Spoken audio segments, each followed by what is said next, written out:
Sophia was carrying a tray of champagne when she walked into the single most significant moment of her life, and the only thought in her head at the time was whether the glasses were still correctly spaced. There were 8 of them, champagne flutes, long-stemmed and full to about 3/4 of their capacity, because the event manager had specified 3/4 and Sophia followed specifications, because specifications existed for reasons. The tray was the kind with low rubber grips at the edges and a flat metal center, and it was balanced on her right hand and steadied by her left, and she had been carrying variations of this tray for 2 hours and had not spilled a drop of anything. She was covering a shift for her colleague Nadia, who had called at 7 that morning with a fever bad enough to make her voice sound like it had been scraped raw. Sophia had agreed to cover without deliberating over it, because Nadia needed her too, and that was that. She had packed the spare uniform she kept for exactly these situations, eaten a quick dinner at home, confirmed to her mother that the evening tablets were on the counter next to a glass of water, and had been working since 5 o'clock without complaint. The shoes were the one problem. Nadia's feet were half a size smaller than Sophia's, and the shoes were the formal ones required by the catering company, and there had been no time to find another pair, and by 8 o'clock Sophia had 2 blisters developing on her right heel and 1 forming on the left. She was managing them by not thinking about them. This was a technique she had developed over years of long shifts, and it worked as well as any other. She had been navigating the gala with the particular efficiency she had built from 2 years of catering work. She knew how to read a crowded room the way a ship's captain reads weather, not by waiting for the obvious signs, but by feeling the small shifts in pressure before they arrived fully. She had felt the shift about 40 minutes earlier when the texture of the room's noise had changed, a brief stutter in the collective murmur of 100 expensive conversations, all becoming aware of the same thing at the same time. She had registered it, identified the direction of the change, noted that the crowd near the entrance had redistributed itself in the way that crowds redistribute themselves around something important, and she had decided without hesitation to take the East Corridor instead. The East Corridor was less congested, it was quicker, it was the right call. She turned the corner of the East Corridor, and the man she would come to know as Dante Rixai stepped backward out of a conversation directly into her path.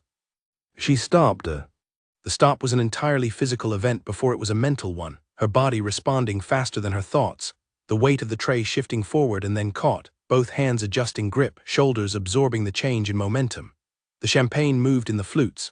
She felt it, the subtle shift of liquid weight, and she held the tray flat by will and instinct and the muscle memory of 1,000 similar moments, and the champagne settled back without spilling a drop. She looked up. He was already looking at her. He was tall. He was wearing a dark suit that had been cut to fit him precisely, the kind of fit that could only be achieved when someone had measured the exact angles of a particular body and made the garment for no one else. His hair was dark with gray beginning at the temples. His face was angular and still, the face of a man who spent a great deal of time thinking and very little time performing. He was looking at her with the focused, precise attention of someone who has encountered something they did not expect and is taking the time to understand what it is before they react to it. The thing she noticed in the second before she spoke was that his expression did not contain any of the things she was used to seeing in this situation. There was no embarrassment at nearly causing a collision. There was no impatience, no irritation, no apology already forming on his lips. There was just attention. The full, specific attention of a person who has decided something in front of them is worth attending to. She said, "Excuse me," and moved to her left. He did not move. She adjusted and tried the right. He was still there, he was not blocking her on purpose. He had simply stopped, and a stopped person in a corridor is a wall, and she had a tray of champagne and 3 more deliveries to make. She looked at him with the direct clarity of someone who has no agenda beyond the task in front of her. She said, "I need to get through, please." He said, "What is your name?" The question came from a direction that had nothing to do with the corridor or the champagne or the event around them. Sophia processed it for exactly the fraction of a second that processing something unexpected requires, which is to say a very small fraction of a second, and then she answered. There was no reason not to answer a simple question. She said, "Sophia." She gave it the way she gave everything that was asked of her honestly and directly, as information. The word was a piece of information he had asked for and she had provided it. It did not require framing or decoration or performance. She had 3 trays to deliver. He said, "Sophia." He said it with a care and a slowness that had nothing to do with the champagne or the evening or the corridor. He said it as though he were making sure of where the word would sit inside him, testing whether the space he had found for it was the right one. She said, "Yes. And I have 3 more trays after this one, so if you could step to one side." He said 3 more. There was something in the way he said those 2 words that she would not have a name for until much later. Not surprise, not amusement, something more like recognition, the way you feel when a thing that has been moving in your peripheral vision for a long time suddenly comes into full view. She said 3 more, with the patience of someone who is being civil about a situation that is using up time they do not have, and whose patience is genuine rather than performed. He looked at her for a moment. It was a moment that was slightly longer than the situation required. She met his eyes without looking away because she had nothing to hide and no reason to look away. Then he stepped aside. She moved past him. The corridor was clear. She walked to the end of it with the tray flat and her pace steady and her eyes on the table where the glasses needed to be placed.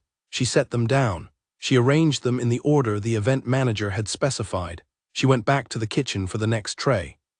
She did not think about the corridor again for the rest of the shift. There were 3 more trays and a collection round, and the sign-off with the floor supervisor who had been managing a small crisis about the canapé schedule all evening. These were the things that needed her attention, and they got it. At 11:15, she returned her apron to the staff room and put on her own coat and her own bag, and she walked out through the service entrance. The October night was cold and clean. She walked quickly to the bus stop and sat on the bench and took her right shoe off briefly and let the cold air find the blister. A small relief.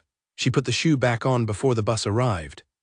She caught the 11:22 with 1 minute to spare and sat near the window on the left side, the side she always chose because the city looked slightly different from the left side of the bus at night, the streets at different angles, the light falling in ways she had not already memorized.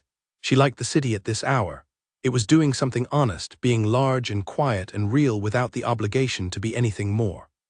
She thought about the gala briefly, the way you think about a job after it is done, registering what had worked and what had been difficult and what she would do differently. She thought about the corridor for one moment, the question that had come from nowhere, the way her name had sounded when he said it. She let it go. She got home at 11:44. Her mother spoke through the closed bedroom door. The tablets had been taken. Good. Sophia made a glass of water and sat at the table in the quiet kitchen with the small counter lamp on, just enough light to see without turning on the overhead. She was tired in the clean, honest way of someone who had done what they said they would do. She went to bed and slept without difficulty. Across the city, in a car moving through streets that had gone mostly quiet, a man was reading a piece of paper for the second time. His name was Dante Rixa, and he was 44 years old, and he had spent more than 2 decades in rooms far more significant than the gala he had just left, and very little surprised him, and the piece of paper was surprising him. Luca, who sat across from him in the car and who had worked with him for 11 years and who was reliable above all else, had handed him the paper 20 minutes after the incident in the corridor. The paper had 5 items on it: a name, Sofia Conti, an address in a quiet residential part of the city, a shop name, a florist, an approximate weekly schedule, and at the bottom, in Luca's neat, efficient hand, she did not look back. Dante read those 4 words a second time. He held the paper for a moment longer. Then he folded it carefully and put it in the inside pocket of his jacket. He said, "Tomorrow, find a florist, not her shop, somewhere she would not know, order the best arrangement they have." Luca said, "What kind of flowers?" Dante said, "Ask them which are the best ones, use their judgment." Luca made a note. He did not ask a follow-up question, which was one of the things Dante most valued about him, the understanding of when more information was needed, and when the absence of more information was what was needed instead. Dante looked out the window. The city was doing its late-night version of itself. He thought about 20 years of rooms where every person had been in some way adjusted by his presence. Not frightened necessarily, though sometimes frightened. Adjusted. Their voices slightly different, their posture slightly different, their choices about what to say and what to leave unsaid, all informed by the awareness of who he was. He had become so accustomed to this adjustment that he noticed its absence only in the specific and startling way you noticed the end of a sound you did not know you had been hearing. She had not adjusted anything. She had been carrying a tray of champagne and she had needed to get through, and he had been in the way and she had said so. He had asked her name and she had given it as a fact, not as an offering. She had said she had 3 more trays to deliver, and she had said it the way you state a thing that is true, without the awareness that the person being told might be the kind of person to whom that information would usually be offered differently. And she had walked away. She had walked to the end of the corridor with the tray level and she had not looked back. He arrived home at 12:15. He sat in the dark by the window for a while without turning any lights on. He was not thinking about anything in particular. He was letting the evening sit where it was. He was a man whose mind was almost always in service of the next thing, the next decision, the next analysis, and tonight he did not make it do any of those things. He just sat. He went to bed at 1 o'clock and slept without lying awake, which was not his usual experience. In the morning, a courier arrived at a florist shop with a large arrangement of white peonies and a small black envelope. Inside the envelope was a card. The card had a phone number on it, nothing else. No name, no message, no context of any kind. Sophia signed for the delivery at 8:30. She read the card standing at the counter and looked at the peonies for a moment and looked at the card again. Then she picked up the arrangement and carried it to the back room and placed it on the shelf near the sink where the light was good. She went back to the dahlias. The card stayed on the shelf beside the peonies for 3 days. Sophia was not ignoring it. She was a person who did not respond to things she did not understand, and she was letting the understanding develop at its own pace. The peonies were very good peonies. The phone number was a fact. She would think about both when she had enough information to think about them correctly. Giulia arrived that morning at 9 and saw the peonies through the back room doorway and turned to Sophia with an expression that had several questions in it. Sophia told her what she knew, which was that the delivery had arrived addressed to the shop with no name attached. Giulia looked at the peonies and then at the card and then at Sophia, and she made the coffee, and she said nothing else that morning, and that was the right thing. 3 days passed. Sophia thought about the card in the way she thought about things that mattered, at the edge of her attention, not pushing but not pretending it wasn't there. On the morning of the 4th day, at 23 minutes past 8, the bell above the door rang. That evening, alone in the shop after Giulia had left, Sophia stood in the back room for a few minutes with the peonies that had been there for over 2 weeks now. They were past their peak. The petals had begun to loosen and fall at the edges, and the color, which had been a clean bright white, had started its shift toward cream. She should have taken them home by now. She had not taken them home by now. She looked at them. She thought about what it meant that she had kept them here, visible and present, rather than putting them somewhere else or throwing them away when they began to go over. She did not do things without reasons. The fact that she had kept the peonies where she could see them from the back room doorway was a reason. She took them down from the shelf. She trimmed the stems once more, shorter now to allow for the looseness of the flowers, and she put them in the center of the back room table where they had more space. They would last perhaps 2 more days this way. She thought, that is enough. She locked the shop and walked home. On the 10th morning, Giulia arrived before the chamomile visit and stood at the counter arranging the order forms for the week and said, without looking up from the papers, "He is going to ask you something soon." Sophia said, "What makes you say that?" Giulia said, "The visits are getting longer. He is moving toward something." Sophia said, "He might just like the conversation." Giulia said, "Sophia, men like Dante Rixai do not come to a florist shop every morning for the conversation. They come because they are building toward asking something. The question is what?" Sophia said, "Then we will find out when he asks it." Giulia said, "And if you do not want to answer it?" Sophia said, "Then I will say so." Giulia folded the order form. She said, "You are very composed about all of this." Sophia said, "It is simpler when you are paying attention." Giulia said, "It is simpler when you are you." Sophia said nothing, which was its own kind of answer. He did not ask anything significant that morning. He came in at his usual time and bought the chamomile, and they talked about whether the shift in the weather was going to affect the dahlia season, and about a type of rose she was waiting on from a new supplier who had been recommended by B, and then he said good morning and left.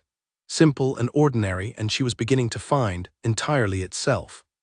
After he left, Giulia looked up from the roses she was sorting and said, "What did he say?" Sophia said, "We talked about dahlias." Giulia said, "Dahlias." Sophia said, "And a new rose supplier." Giulia said, "The most dangerous man in Milan is coming to your shop every morning to discuss rose suppliers." Sophia said, "He is coming because he likes it here." Giulia said, "I know, that is almost more alarming." Sophia picked up her secateurs. She said, "Make the coffee, please, the strong kind you always make." Giulia said, "You never drink the strong kind." Sophia said, "Today I might." She did not, but she appreciated that Giulia made it and put it in front of her without further comment, because that was the kind of colleague Giulia was. That evening Sophia sat at her kitchen table and thought about what it felt like to look forward to something. She had been looking forward to the mornings for over 2 weeks now, not with anxiety or with the complicated weight of wanting something that was difficult, with the particular clean anticipation of something that had become a reliable part of the day, a part she would notice if it were absent. She thought about what it meant to notice that something was missing. She thought about the peonies in the back room and the card still in her apron pocket. She took the card out, she turned it over, she looked at the number. She said out loud to no one, "Not yet." But she kept the card on the table. She was keeping it closer than she had been. The man who came through the door on the 4th morning wore a gray overcoat and carried himself the way people carry themselves when they have been accustomed to walking into places for a long time without needing to ask what they were walking into. He looked around the shop when he entered, not quickly, not dismissively. He looked with actual attention, registering the layout, the stock, the quality of the light from the east-facing window. Then he came to the counter. He pointed at the bundle of white chamomile near the register and said he would take those. Sophia had been halfway through a batch of freesias that needed resorting by stem length, which was a particular job that required both hands and steady attention, and which she set down without any indication that setting it down was an inconvenience. She came to the counter. She trimmed the ends off the chamomile stems quickly and cleanly, one angled cut each, because freshly cut stems drew water better and the chamomile would last longer for it. She wrapped the bundle in brown paper, 2 folds and a piece of tape at each end, the way she wrapped everything. She told him the price, €3.50. He paid with a €5 note from a clip of cash in his coat pocket, waiting without any suggestion that waiting for change was anything other than the correct thing to do. She gave him €1.50. He said thank you, she said thank you, he left. The door closed, the bell rang its short, clear sound. Sophia went back to the freesias. He came back the next morning. The same time, the same coat, the same unhurried look around the shop before he came to the counter and pointed at the chamomile. She wrapped it, he paid correctly, they said thank you to each other and he left. She noted that he was wearing the same coat again, not that this meant anything. Some people had one coat they liked. On the 3rd morning she had the chamomile wrapped when she heard the bell, because having it ready was efficient, and she saw the very small adjustment that happened in his expression when he came to the counter and found it already prepared. It was not a smile. It was the register of something unexpected, of having been anticipated. He paid and left and she sorted the roses. On the 4th morning she noticed he had arrived at the same time as the previous 3 mornings. Within 2 minutes she calculated of 8:23. She did not think about this calculation consciously. It was simply there, available. By the 6th morning Giulia had begun arriving at 9 and giving the waste bin near the counter a quick check for the brown paper wrapper that meant the early customer had been and gone. She had not said anything about this habit of checking. Sophia had noticed it and said nothing about noticing it. They worked well together partly because they understood each other's silences. On the 7th morning Giulia was at the counter when he walked in. Sophia was in the back checking a delivery of spray roses that had arrived with some bruising. She heard Giulia's professional mode greeting, the particular register it took when she was being correctly helpful without being either too warm or too distant, and then she heard the brief exchange about the chamomile, and then the bell and the closed door. She came out to find Giulia still at the register, holding the change. She said, "What?" Giulia said, "He asked if you were here, a beat. When I told him you were in the back, he said that was fine. He bought the chamomile and he left." Sophia said, "All right." Giulia said, "He had a reason to ask me to let you know he was here. He didn't use it." Sophia said, "I heard you the first time." Giulia had a look she deployed when Sophia had said something that required more discussion, but she was waiting to see if Sophia would continue. Sophia did not continue. Giulia went to make the morning coffee, which always came out too strong, and she carried it in 2 cups to the counter without pressing the point. 2 mornings later, on the 9th visit, Sophia came out from the back room while he was still at the counter paying for the chamomile. Giulia was behind her. The brief exchange went the way it always went. He said thank you. She handed over the change. He took the bundle and then, for the first time, did not immediately turn toward the door. He said, "How long have you been working here?" Sophia said, 3 years. He said, "You started as staff or you own it?" Sophia said, "I work for the owner, a woman named B. She opened it 20 years ago. She comes in on Tuesday mornings to look at the display and drink the coffee I make for her." He said, "You run it?" Sophia said, "I manage most of it." He said, "What did you do before?" She said, "A restaurant for 2 years, a cafe before that, a supermarket before that." He said, "You have been working since you were young." She said, 17. He said, "Do you like it, the flowers?" She said, "I do. I did not expect to. I took the job because it was available in the season when I needed more hours, and I discovered that I was interested in the question of what flowers need, which is different from what people think they need. The two things are often not the same." He said, "What do people think flowers need?" She said, "Too much. Overwatering is the most common mistake. People give too much because they are afraid of giving too little. Too much is actually worse because it rots the roots, but it feels like generosity, so people choose it." He looked at her for a moment. He said, "You are talking about more than flowers." She said, "I am talking about flowers. The other thing is available as a parallel if you want it." He said nothing for a moment. He was looking at her with a quality of attention that was different from the transactions of the previous visits, more direct, less managing. She received it without adjusting to it, which was something she would think about later. He said, "I should let you get on with the morning." She said, "You have been here a few minutes longer than the chamomile requires." He said, "Yes." She said, "That has been true for most of the mornings." He said, "Yes." She said, "I do not mind." He looked at her. She said it without performance, without the register that would have made it an invitation or a statement. She said it as a fact, which it was. He said, "Good morning, Sophia." She said, "Good morning." He left, the door closed. Giulia, who had been standing in the back room doorway with a mug in her hands for approximately 5 minutes, finally drank some of her coffee and said nothing. That afternoon, Giulia went to her phone when they had a quiet period between customers and came back to the counter with the screen facing out. The photograph was grainy, taken at a distance, a man in a dark overcoat outside a building that Sophia did not recognize.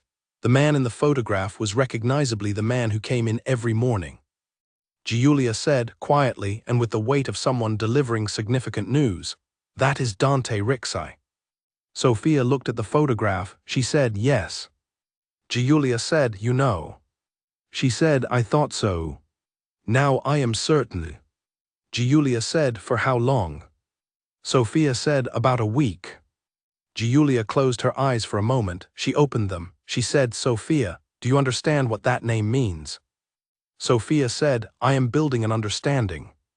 Giulia said, "My husband's firm had a meeting cancelled because this man was in the same building unexpectedly and the floor was cleared. Not by him, by other people to accommodate him. That is the kind of weight his name carries." Sophia said, "And here he comes every morning to buy €3.50 worth of chamomile." Giulia said, "Sophia." Sophia said, "I hear you, Giulia." Giulia said, "Are you all right?" Sophia said, "I am very attentive right now." Which is how I am all right with things. Giulia said, "Please be attentive enough for both of us." Sophia said, "I will try." That evening, Sophia sat at the kitchen table with the black card in front of her under the lamp. The peonies had been in the back room for 10 days now and were beginning to open fully, which was the best stage. The stage before the opening becomes the beginning of the end. She turned the card over. She looked at the number. She thought about a man who had asked her name in a corridor, as though the word was something he intended to keep carefully. She thought about 9 mornings of chamomile and correct payment, and thank you, and 1 morning of talking about flowers and what they actually needed. She thought about the choice not to create a reason to see her when a reason was available. She thought about what it meant to choose the thing to do rather than the thing that was convenient. She put the card on the table, not in her pocket. She was not calling yet, but she left it where she could see it, which was a different place from where she had been keeping it. In the morning he would come again. She would wrap the chamomile. They would exchange the correct words. and the picture she was building would get one more detail, which was all she needed, one detail at a time. The mornings had a rhythm now. She could feel it forming, the way routines formed when they were repeated enough times with enough consistency, becoming something you could rely on rather than simply something you expected. The bell at 8:23, the grey overcoat, the look around the shop before he came to the counter, the chamomile, the correct payment, the thank you, and then, increasingly, the conversation. On the fifth morning, he asked about the flowers in the window display, not in the way customers asked, not choosing from them or comparing them, but asking about the arrangement itself. He said, "The ones at the back, the tall ones, you put them there deliberately." She said, "Yes." He said, "Not for height." She said, "Not only for height. They pull the eye in before it settles on the foreground. It makes the smaller flowers in front seem more considered, as though the display selected them rather than just placed them." He said, "The frame creates the meaning." She said, "The context changes how things are seen." Yes. He said, "That is true of more than flower arrangements." She said, "Almost everything, I think." He did not respond to this. He looked at the window display for a moment longer. Then he took his chamomile and paid and left. She stood at the counter and thought about what he had said about the frame creating the meaning, and about context, and about how the thing he had said was clearly about something other than the display, and also clearly about the display at the same time. On the sixth morning, he was 2 minutes later than usual. She had noticed his usual time precisely enough that 2 minutes of deviation was visible to her, and she had noticed it, and she wondered whether it meant anything and concluded that it meant he had been 2 minutes later to his car than usual, which was probably nothing. He came in, he bought the chamomile, he paid, he said thank you, and then, as he was turning toward the door, he turned back. He said, "I would like to ask you something." She said, "Go ahead." He said, "Do you think the way a person spends the first hour of their day tells you something about who they are?" She said, "Yes, generally." He said, "What is your first hour?" She said, "I get up, I make coffee for my mother and for myself. I check that she has taken her morning tablet, I eat something, I walk to the shop." He said, "In that order?" She said, "Yes." He said, "Always?" She said, "Usually." He said, "What is mine, do you think?" She looked at him, she said, "I imagine you are up before 5. I imagine you have already dealt with several things before anyone else in your world has started their day." He said, "Yes." She said, "I imagine your first hour is about managing information." He said, "Yes." She said, "And your second hour is about coming here." He said, "Starting around the 4th morning, yes." She said, "So your second hour changed?" He said, "Yes." She said, "Is that unusual?" He said, "I have not changed my second hour in about 7 years." She looked at him for a moment. She said, "That is either significant, or it means you like chamomile a great deal." He said, "It means I like chamomile a great deal." She said, "Good morning." He said, "Good morning, Sophia."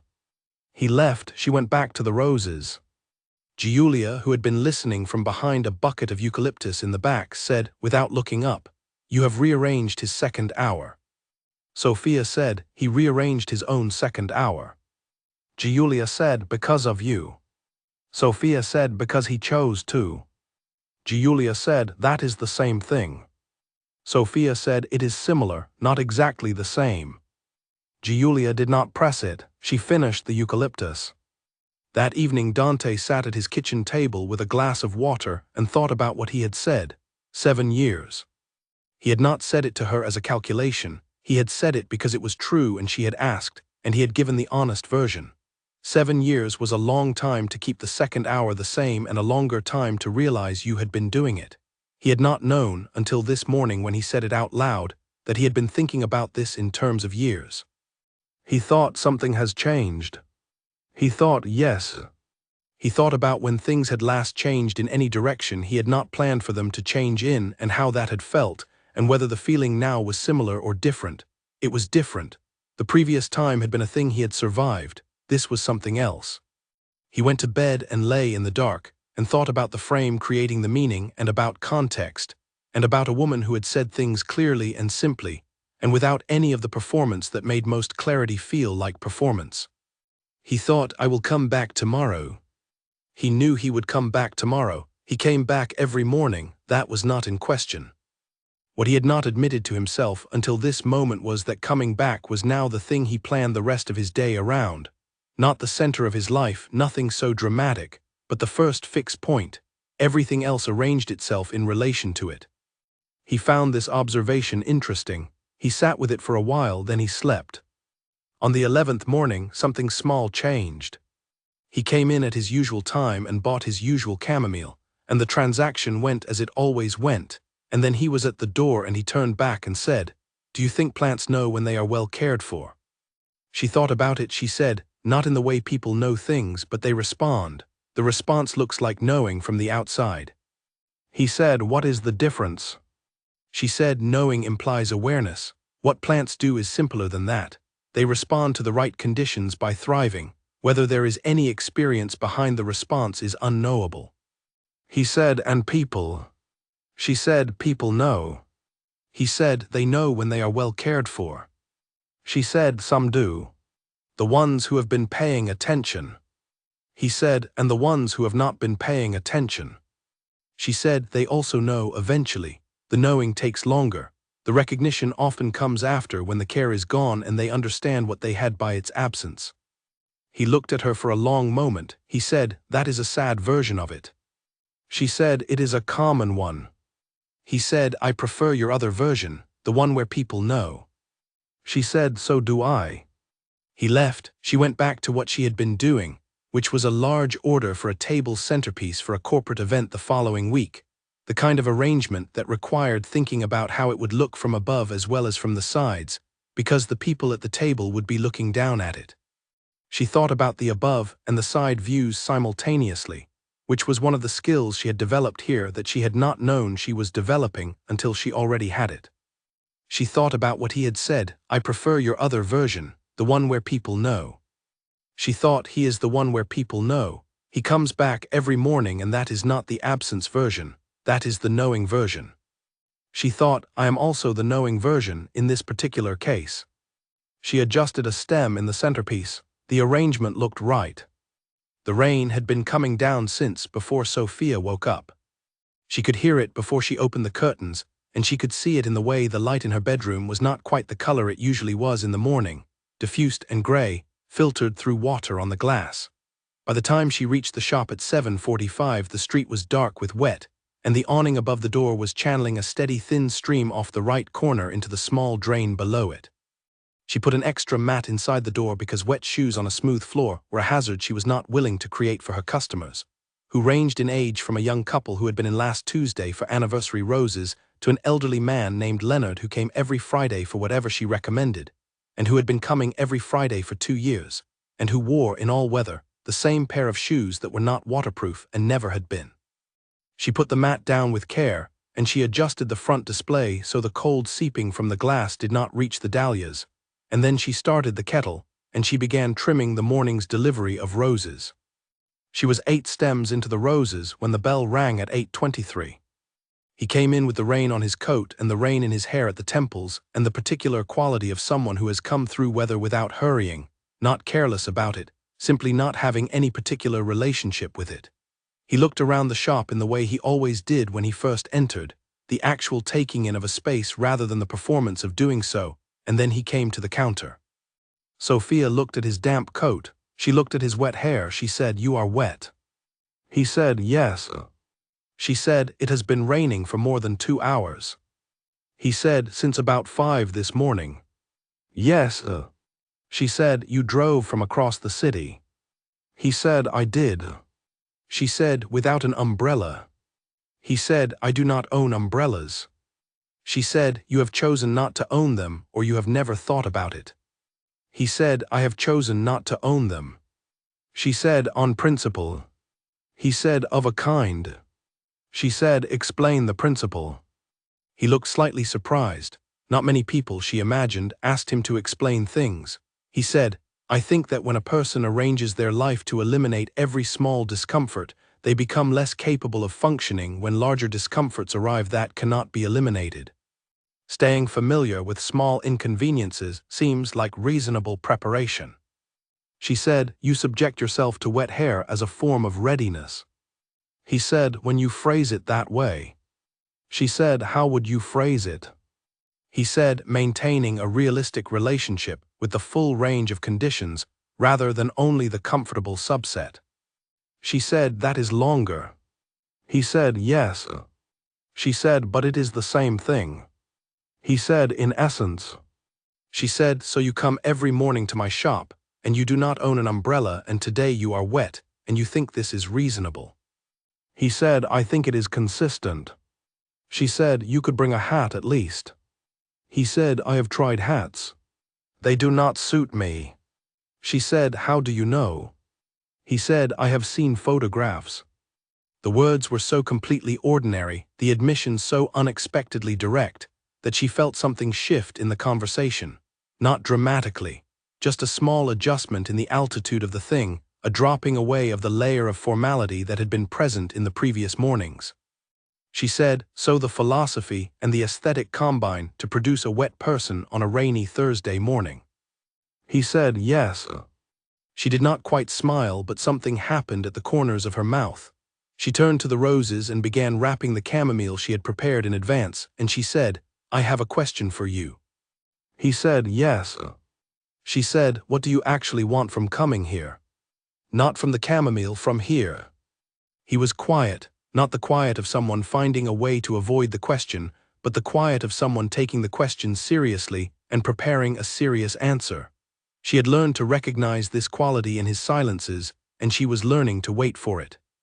He said, the conversation. She said, not the chamomile. He said, the chamomile is the reason to buy something. She said, you are a person who has never in his life needed a transactional reason to be somewhere. He said, no. She said, so the chamomile is a formality. He said, it is a practice. Having a reason to be somewhere even when you do not need one seems polite. She said, polite. He said, you are working. I am not a customer of the shop in any meaningful sense. Buying something makes it less presumptuous. She said, it is still presumptuous. He said, yes, I know. She said, I have not asked you to stop.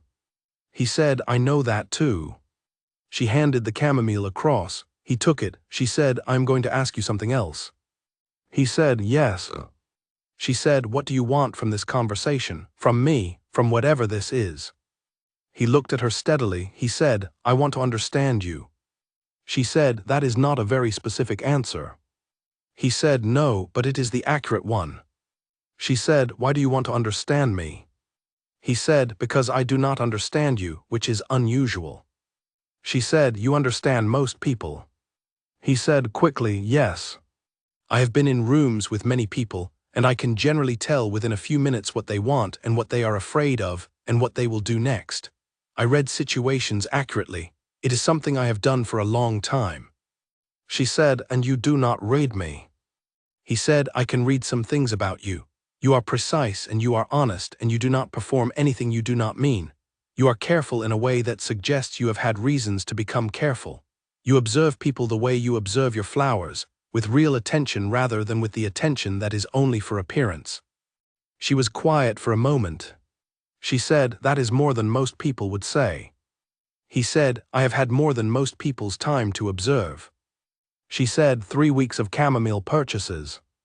He said, and 1 corridor at a gala. She said, the corridor gave you that much. He said, the corridor gave me the beginning of it. She leaned on the counter slightly, the small shift in posture that meant she was fully present in a conversation rather than managing it from a slight distance. She said, I am going to tell you something.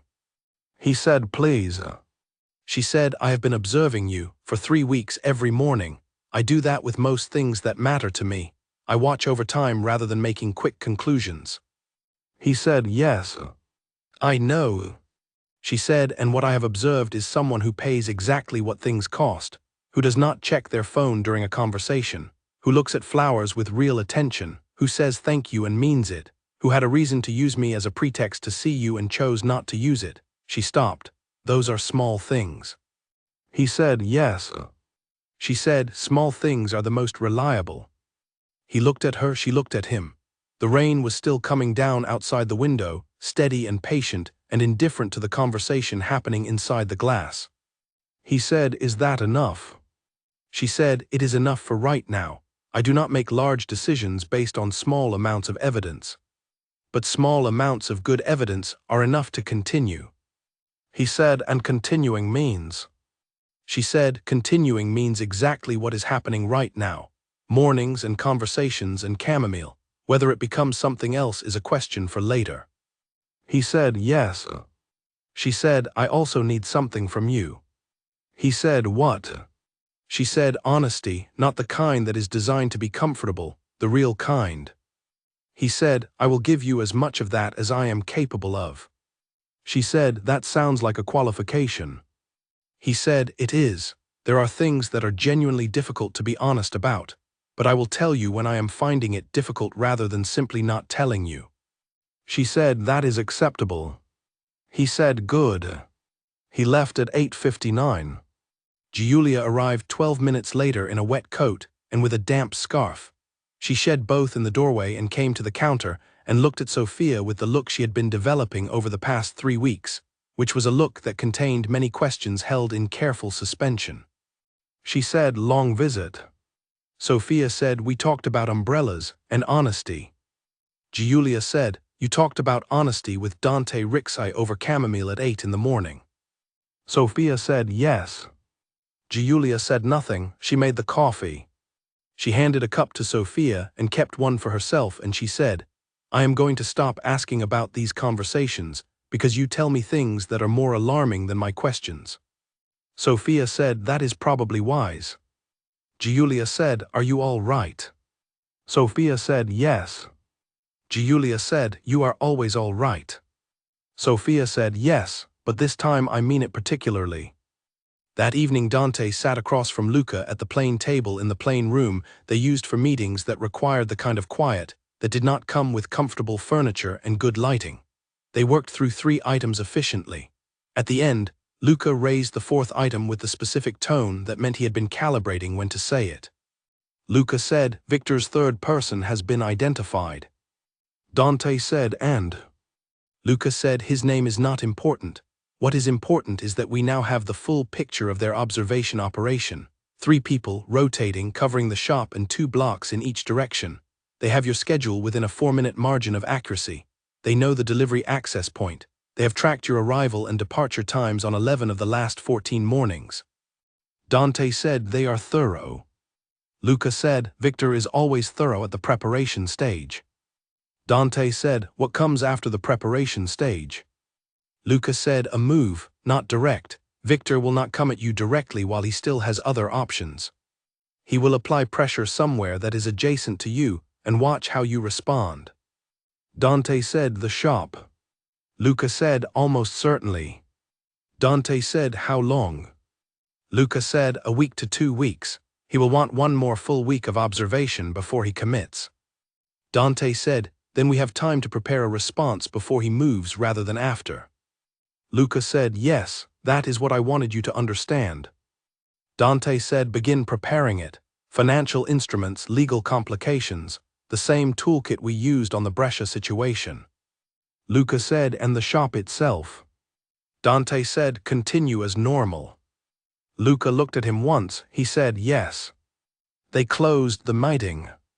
Dante went home through the rain, which had not stopped all day, and he stood at the kitchen window and drank his coffee and thought about a conversation in a florist shop, and about the phrase "small things are the most reliable," and about what it meant that a person had arrived in his life who watched small things and found them sufficient.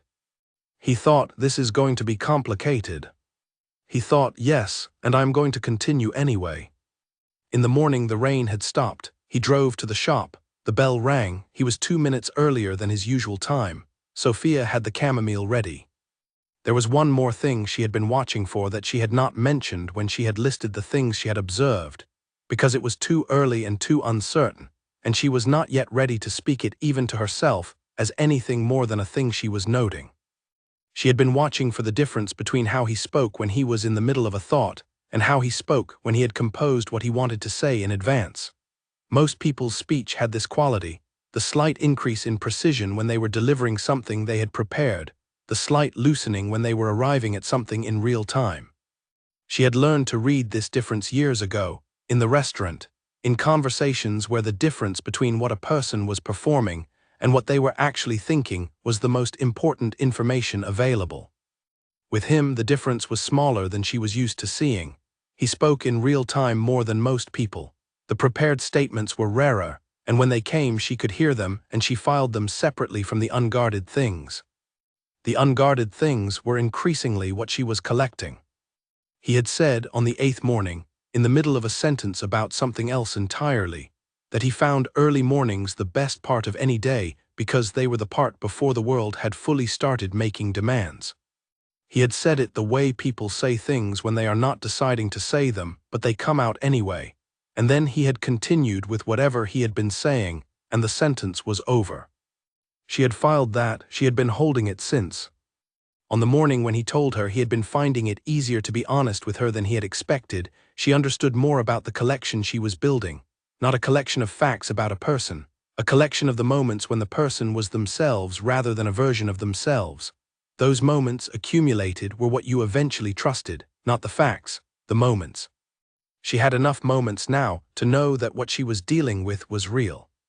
She did not know yet what real required of her. She was willing to find out. After the visit on the Tuesday when she had told him that she was adapting carefully and he had said yes, and she had told him about her mother's heart condition, and he had said that must be tiring and she had said yes it is, she had stood at the counter for several minutes after the door closed and she had thought, that is the conversation I have been waiting to have. Not because the content was exceptional, because the quality of the listening was exceptional. She had said she was tired and he had received it as the true thing it was, without immediately trying to convert it into something he could fix or reframe or offer a solution for. He had just received it. She had not been received like that in a long time. Perhaps she had never been received like that, cleanly and without conversion. She had picked up her secateurs and she had gone back to the trimming. She had thought about it all afternoon. On the morning she had found herself almost telling him about Marco, she had stopped herself, not because she was not ready to tell him exactly, but because she was not yet certain what she wanted from the telling. She had learned that sharing a thing and meaning something specific by the sharing were two different acts, and the second required knowing what you meant before you began. She had not yet finished working out what she meant by the story of Marco in the context of this particular morning and this particular conversation. So she had stopped herself, and they had talked about other things, and she had filed the not telling for later. She thought about Marco rarely now. In the first months she had thought about him every day, not with longing but with the specific analytical attention of someone who needed to understand how something had happened in order to make sure she understood it correctly. She had gone over the months of the relationship looking for the things she had missed, and she had found them, or found as many as she was going to find, and she had integrated what she found into her understanding of what to look for. She did not resent Marco. She had for a while, and then the resentment had become uninteresting. He had done what he had done. She had paid the price and rebuilt, and the rebuilt version of her life was, on balance, better. She was more attentive. She was more honest with herself about what she was looking for and what she was finding. She was less likely to mistake a performance for the truth of a person. She thought, I would not have known how to observe Dante correctly without having learned what I learned from Marco. She did not think this with gratitude toward Marco. She thought it as a fact, the way she thought most things. She trimmed the last of the spray roses and put them in the bucket and looked at the morning light coming through the window and thought, some things that cost you give you something in the end that you use well. She went back to work. 2 years and 3 months before the morning, she placed a threatening note on a counter in front of a man who had been coming to her shop every day for a month. Sophia Conti read 43 words on her phone at 4:51 in the morning that rearranged the structure of everything she had built in the previous 2 years. The words were from Marco. She had been with Marco for 26 months. She had not rushed into the relationship and she had not been naive about it.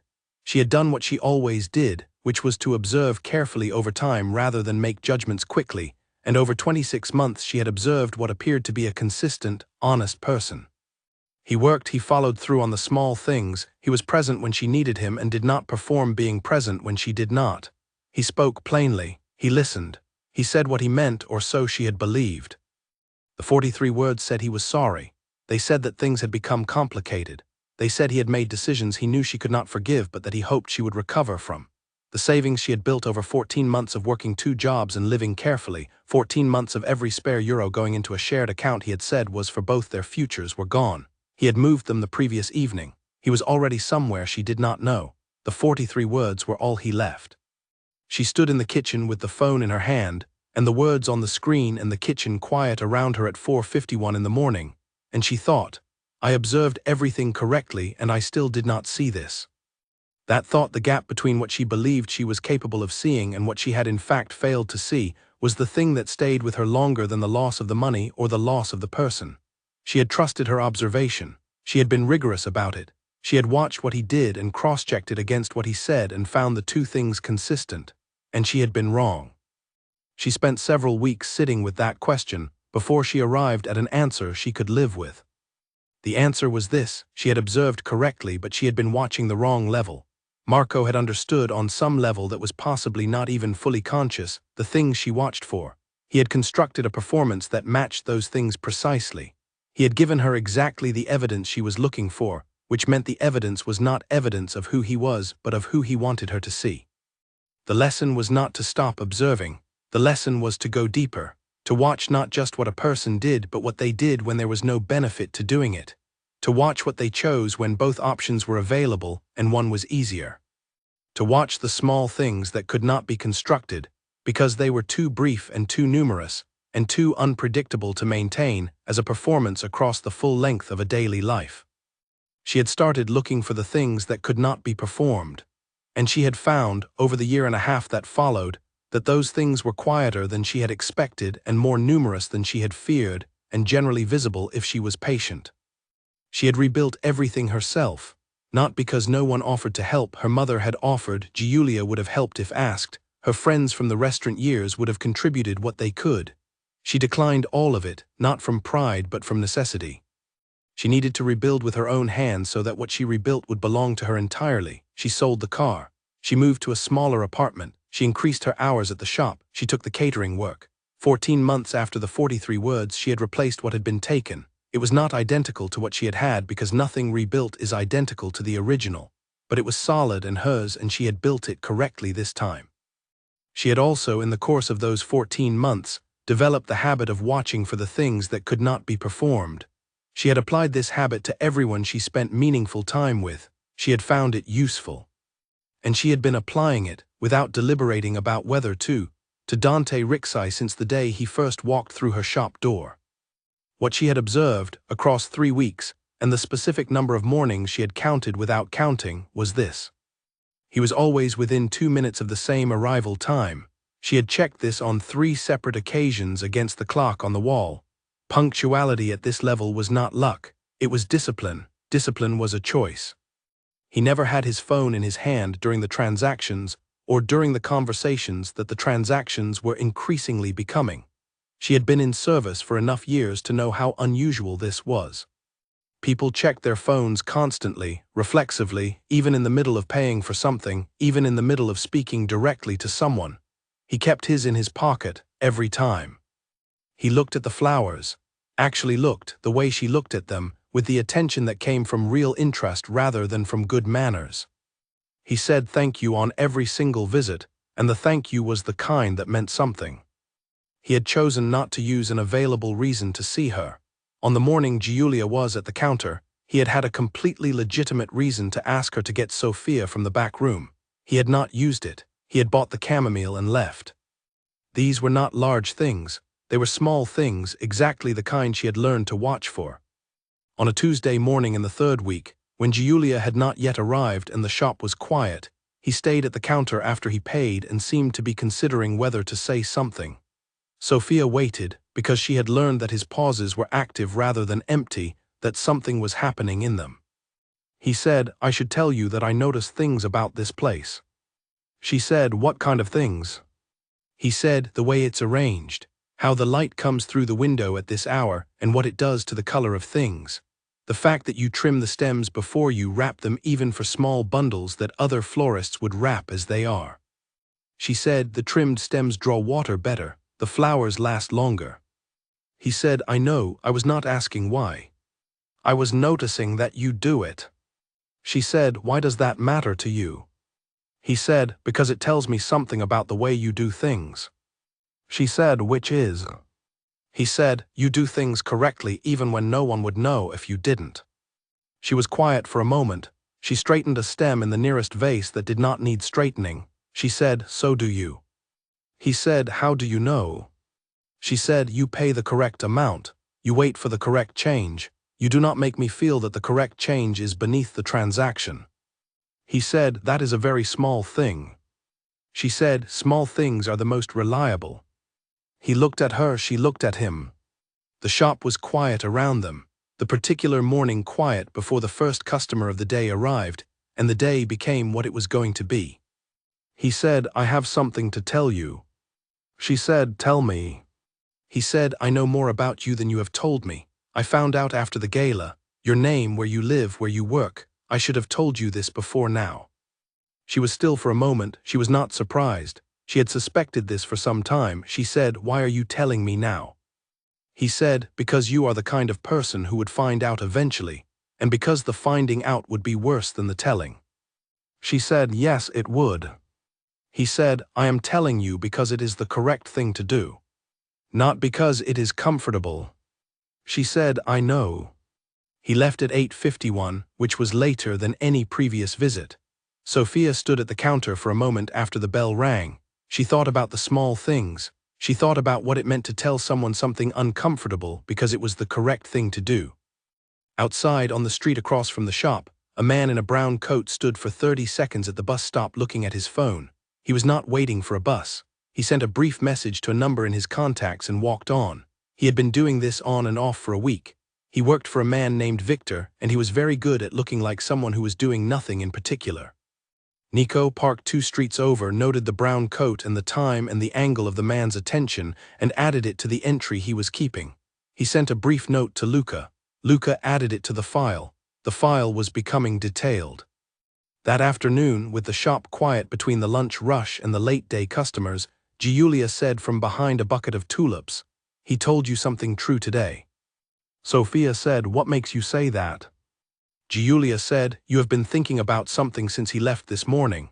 You think about the ordinary things quickly and then put them to one side. This is not going to one side. Sophia said, he said that when honesty is difficult he will tell me, it is difficult rather than simply being dishonest. Giulia was quiet for a moment. She said, that is an unusual promise. Sophia said, yes.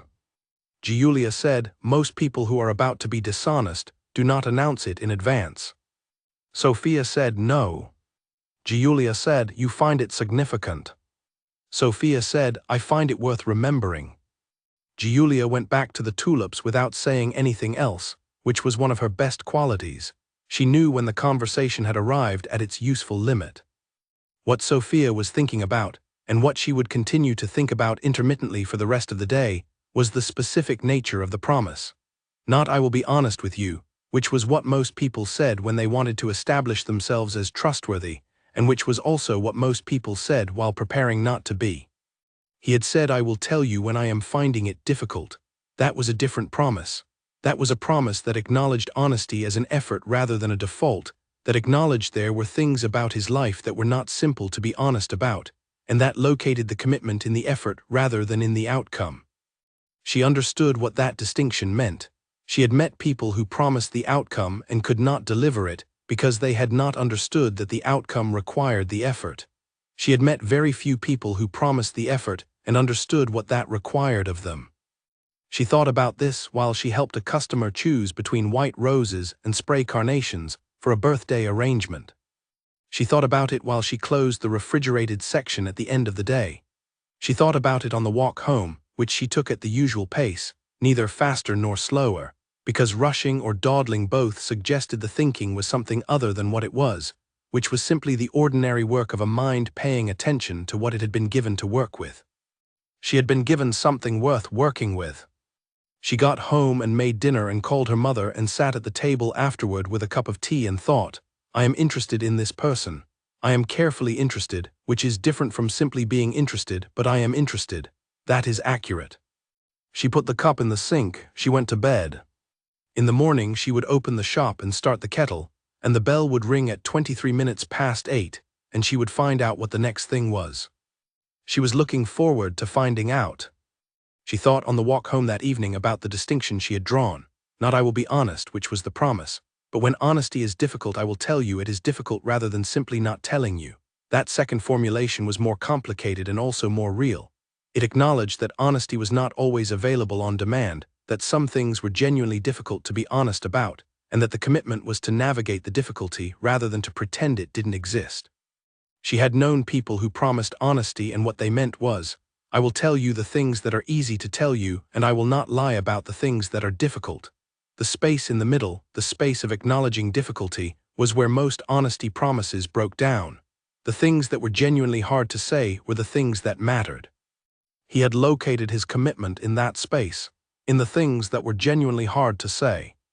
She got home and made dinner, and she sat at the table while it was cooking, and she thought about this for a long time. She was not, she told herself, in any particular hurry to make this into something it was not yet. She was observing, she was building the picture. The picture was becoming something she found worth looking at, which was information rather than a conclusion. She did not jump from information to conclusion without the steps in between. But she acknowledged, finding the picture worth looking at. That was true, that was a fact about where she was. She ate, she called her mother, she washed the dishes, she went to bed. The next morning she walked to the shop a minute earlier than usual, which was not something she planned but which happened. And she noticed it when she was putting the key in the door and thought about whether it meant anything and decided it meant that she had walked slightly faster than usual, which could have been the weather or the particular angle of the morning light or any of a dozen other things, and she was not going to make a conclusion from it. She was very good at not making premature conclusions. She opened the shop, she put the kettle on. She started on the morning's tulips, which were the kind that needed careful handling in the first 24 hours, the ones that looked finished when they arrived and needed to be treated as though they were not, as though they were still becoming what they were going to be. She worked carefully, and the shop filled with the particular early morning smell of flowers in cold water, and the sound of the street outside waking up, and the light from the east-facing window doing what it did at this hour, making everything slightly more defined than it would be in the afternoon. At 8:23 the bell rang.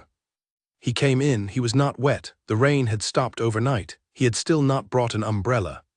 She said, "Dry today?" He said, "Yes." She said, "Does it change the philosophy?" He said, "No, the philosophy applies regardless of the outcome."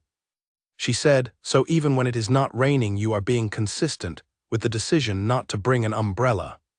He said, "Yes, the decision is independent of the weather." She said, "That is very committed." He said, "I find it useful to be committed to small decisions as well as large ones. Small decisions that are applied consistently become character rather than just choices." She said, "Character over time?" He said, "Yes." She said, "And what does your character look like?" He said, "I am still finding out. In some respects I have known it for a long time. In others it is newer than I expected." She said, "The newer ones?" He said, "The parts that became visible recently." She said, "Because of what?" He said, "Because of a different set of mornings." She handed him the chamomile, he paid. The transaction completed the way it always completed. He lingered for a moment, then he said, "Good morning," and left. She stood at the counter. She thought about character over time. She thought about the parts that became visible recently. She thought about a different set of mornings and what they were made of and what they were making. She went back to the tulips. Sophia found the note on a Wednesday evening, and the ordinary nature of the finding was part of what made it significant. She was locking the shop door, the familiar set of motions she had done hundreds of times, key in the lower lock first and then the deadbolt, and the door pulled toward her, and there was the white envelope on the floor that the door had been covering, slid under and stopped by the edge of the mat. She picked it up, she turned it over. It was a plain white envelope with no writing on the outside. She opened it with her key still in her hand and she read the message inside, which was typed rather than handwritten and which said, in clear and simple terms, "Stay away from him. This is not for his sake." She read it twice. She read the way she read anything that mattered to her, giving each word the time it deserved rather than rushing toward the overall impression. She noted the phrase, "not for his sake," and she noted what that phrase implied about the sender. She noted that the message was typed, which told her something about the level of care that had gone into the sending of it. She noted that it had been delivered to the shop rather than to her apartment, which meant the shop was the address they had connected to her. She folded the note and put it back in the envelope, and put the envelope in the inside pocket of her coat, and she finished locking the door and she walked home. She made dinner. She had pasta from last night reheated and a salad, and she sat at the kitchen table and she ate properly because she was a person who ate properly regardless of what was happening around her, because her body needed food and her thinking was better when her body was not hungry. She called her mother and they talked for 20 minutes about her aunt's upcoming birthday and whether a family dinner or something smaller would be more suitable. Her mother said a family dinner. Sophia agreed. She said she would call tomorrow. She hung up. She washed the dishes, she dried them, she put them in their correct places. Then she sat at the table and took out the envelope and read the note a third time. She thought about it methodically. Not with anxiety, because anxiety was not useful, and she was a person who tried to spend her attention on things that were useful. She thought about what the note was doing specifically. A note that says stay away from him could be doing several things. It could be a threat designed to frighten her into compliance. It could be a genuine warning from someone who meant her well.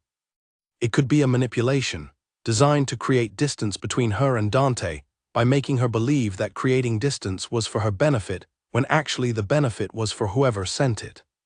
The phrase "not for his sake" was the key. That phrase separated the sender from any concern for Dante's welfare. It was not, "stay away from him because you are in danger." It was, "stay away from him, and I am not doing this for him," which meant the sender had a reason to want the distance that had nothing to do with protecting either of them, which meant the distance itself was the thing they wanted, and they were using the framing of her safety to produce it. She put the note back in the envelope. She thought, this was sent by someone who wants to create space between Dante and me, and who decided the most effective way to do that was to make the creation of that space look like it was my own good idea. She thought, that is a clever approach. It is also the same structure as something I have dealt with before. She went to bed. She was not restless. She lay in the dark and ran through what she knew and what she did not know, and she found that she knew enough for now. She would know more in the morning. In the morning she opened the shop, arranged the display, started the kettle, and waited. At 8:23 the bell rang. He came to the counter and she did not begin wrapping the chamomile. She had made a decision about the order in which things would happen this morning, and the chamomile was not first. She reached into her apron pocket and she took out the white envelope and she placed it flat on the counter between them. He looked at it, he picked it up, he took out the note and he read it, and she watched his face. What she saw was what she had suspected she might see, not shock, not confusion. Not the particular sharp attention of someone encountering something new. What she saw was confirmation. The settling of information into a space that had already been shaped to receive it, the way water settles into a vessel that was prepared. His face became more still than it usually was, and more focused, and the quality of his stillness was not the stillness of a man waiting for something to happen, but the stillness of a man who has just understood exactly what is happening, and is deciding how to respond. He read it once and then once more. He folded it. He returned it to the envelope. He placed the envelope on the counter. He said, "When did this arrive?" She said, "Yesterday evening. I found it under the door when I was locking up." He said, "Did you go inside afterward?" She said, "No." He said, "Did you touch the outside of the envelope before opening it?" She said, "Yes, I picked it up with my hands." He said, "All right." A short pause, 2 or 3 seconds in which she could see him making calculations. "Are you afraid?" She said, "Not yet. Tell me if I should be." He said, "I want to give you the honest answer." She said, "Yes, that is what we agreed on." He said, "The honest answer is that there is a person who has been monitoring my movements and who has identified this shop and my presence in it as something worth using. This note is a move in a pattern I have encountered before. It is indirect. It is designed to create distance without requiring any direct action." She said, "They want me to stay away from you." He said, "They want you to believe that staying away from me is for your own benefit. The actual benefit is to someone else. She said, I reached the same conclusion last night. He looked at her, he said, you read it as a manipulation. She said, I read the phrase not for his sake. That phrase tells me the sender has no interest in your welfare. That means they are not trying to protect me from you. They are trying to use me against you. He was quiet for a moment. He said, yes. She said, so the question is what you are going to do about it. He said, I am going to address the situation. She said, I need more than that. He said, I know. I am working out how to say it clearly. She said, take your time. He said, the person responsible is someone I have been in indirect competition with for several years. He monitors my movements. He identifies things that matter to me. He applies pressure through those things rather than through direct confrontation, because he is careful and he understands that indirect pressure is harder to respond to cleanly. She said, he is using me as the pressure. He said, he has identified you as a potential point of pressure. Yes. She said, because you keep coming here. He said, because I keep coming here. She said, which you knew was a risk. He said, I knew that my pattern here was visible and that someone was watching. I chose to continue anyway. That choice has created this situation, and I am sorry for it. She said, I made choices too. I knew your name and I chose to continue the conversations. That is also a contribution. He said, yes, but the original risk was mine. She accepted this. She said, what does your response look like? He said, financial, legal. I have instruments I can use that will make continuing this line of pressure costly for him in ways that matter more to him than I do. It will take time, perhaps 10 days to 2 weeks before the full effect is felt. She said, no violence. He said, no violence. She said, say that more directly. He said, what I am planning to do will not harm any person physically. I give you my word on that. She said, I am accepting that. And I am holding you to it. He said, yes. She said, and while this is happening, I need you to tell me immediately if anything changes, not after, before. He said, I will tell you before. She said, and no one near me or near this shop without my knowing who they are first. He said, understood. She said, I mean all of that. He said, I know you do. She held his gaze for a long moment. She said, I am not frightened. I want to be clear about that. I am informed and I am making decisions with information. That is different from being frightened. He said, I know it is. She said, good. She picked up the envelope. She said, do you need this? He said, yes, leave it with me. She handed it across. He took it and put it in his coat pocket. He looked at her with something she had not seen before quite so clearly, not gratitude exactly, something more specific, the recognition of someone who has expected to be blamed entirely and has found that the accounting was more balanced than expected. He left. The chamomile sat unwrapped on the counter. Neither of them had noticed. Giulia arrived at 9. She stopped in the doorway and looked at Sophia, who was trimming roses at the counter with the focused, efficient movements of someone whose hands were doing something familiar, while their mind was doing something else. Giulia said, what happened? Sophia said, someone put a note under the door last night, a warning to stay away from him. Giulia was very still. She said, are you all right? Sophia said, yes. Giulia said, Sophia. Sophia said, I have the information I need and I have spoken to him and I understand the situation and I have set conditions for how it is to be handled. I am all right. Giulia set down the bag she was carrying. She sat on the stool near the back room door. She said, what are your conditions? Sophia told her, 3 of them clearly and without elaboration. He tells her before anything changes, no one near her without her knowing first, no violence in the response. Giulia listened to all 3 and then said, and he agreed. Sophia said, yes. Giulia said, and you trust that? Sophia said, I trust the specific things he said, not in general and not in the abstract. The specific things. Giulia said, that is very precise. Sophia said, yes. Giulia picked up her bag again. She said, I am going to pretend I am calm about this. Sophia said, that is helpful. Giulia said, is there anything I need to do differently? Sophia said, "Keep the back door locked after deliveries. Tell me if you see anyone standing near the shop for more than a few minutes without apparent reason." Giulia said, "I can do that." Sophia said, "Thank you." They went to work. The afternoon after the note conversation was the first afternoon in several weeks when Sophia felt the full weight of the situation. Not fear. She had been honest with Dante and with herself that she was not yet afraid, but weight was different from fear. Weight was the awareness of a thing pressing against the ordinary, making the ordinary require slightly more effort than it usually did. She served 3 customers in the afternoon, a woman who wanted something cheerful for a hospital visit and left with sunflowers, a teenager who was buying flowers for what was clearly the first time in his life, and who needed more guidance than he expected and left with a small bunch of ranunculus that were perfect for the purpose without being overwhelming. An older man who came in specifically for sweet peas, which she did not currently have, and who accepted her recommendation of the garden roses instead with the resigned good grace of a person who has learned that the world does not always have sweet peas.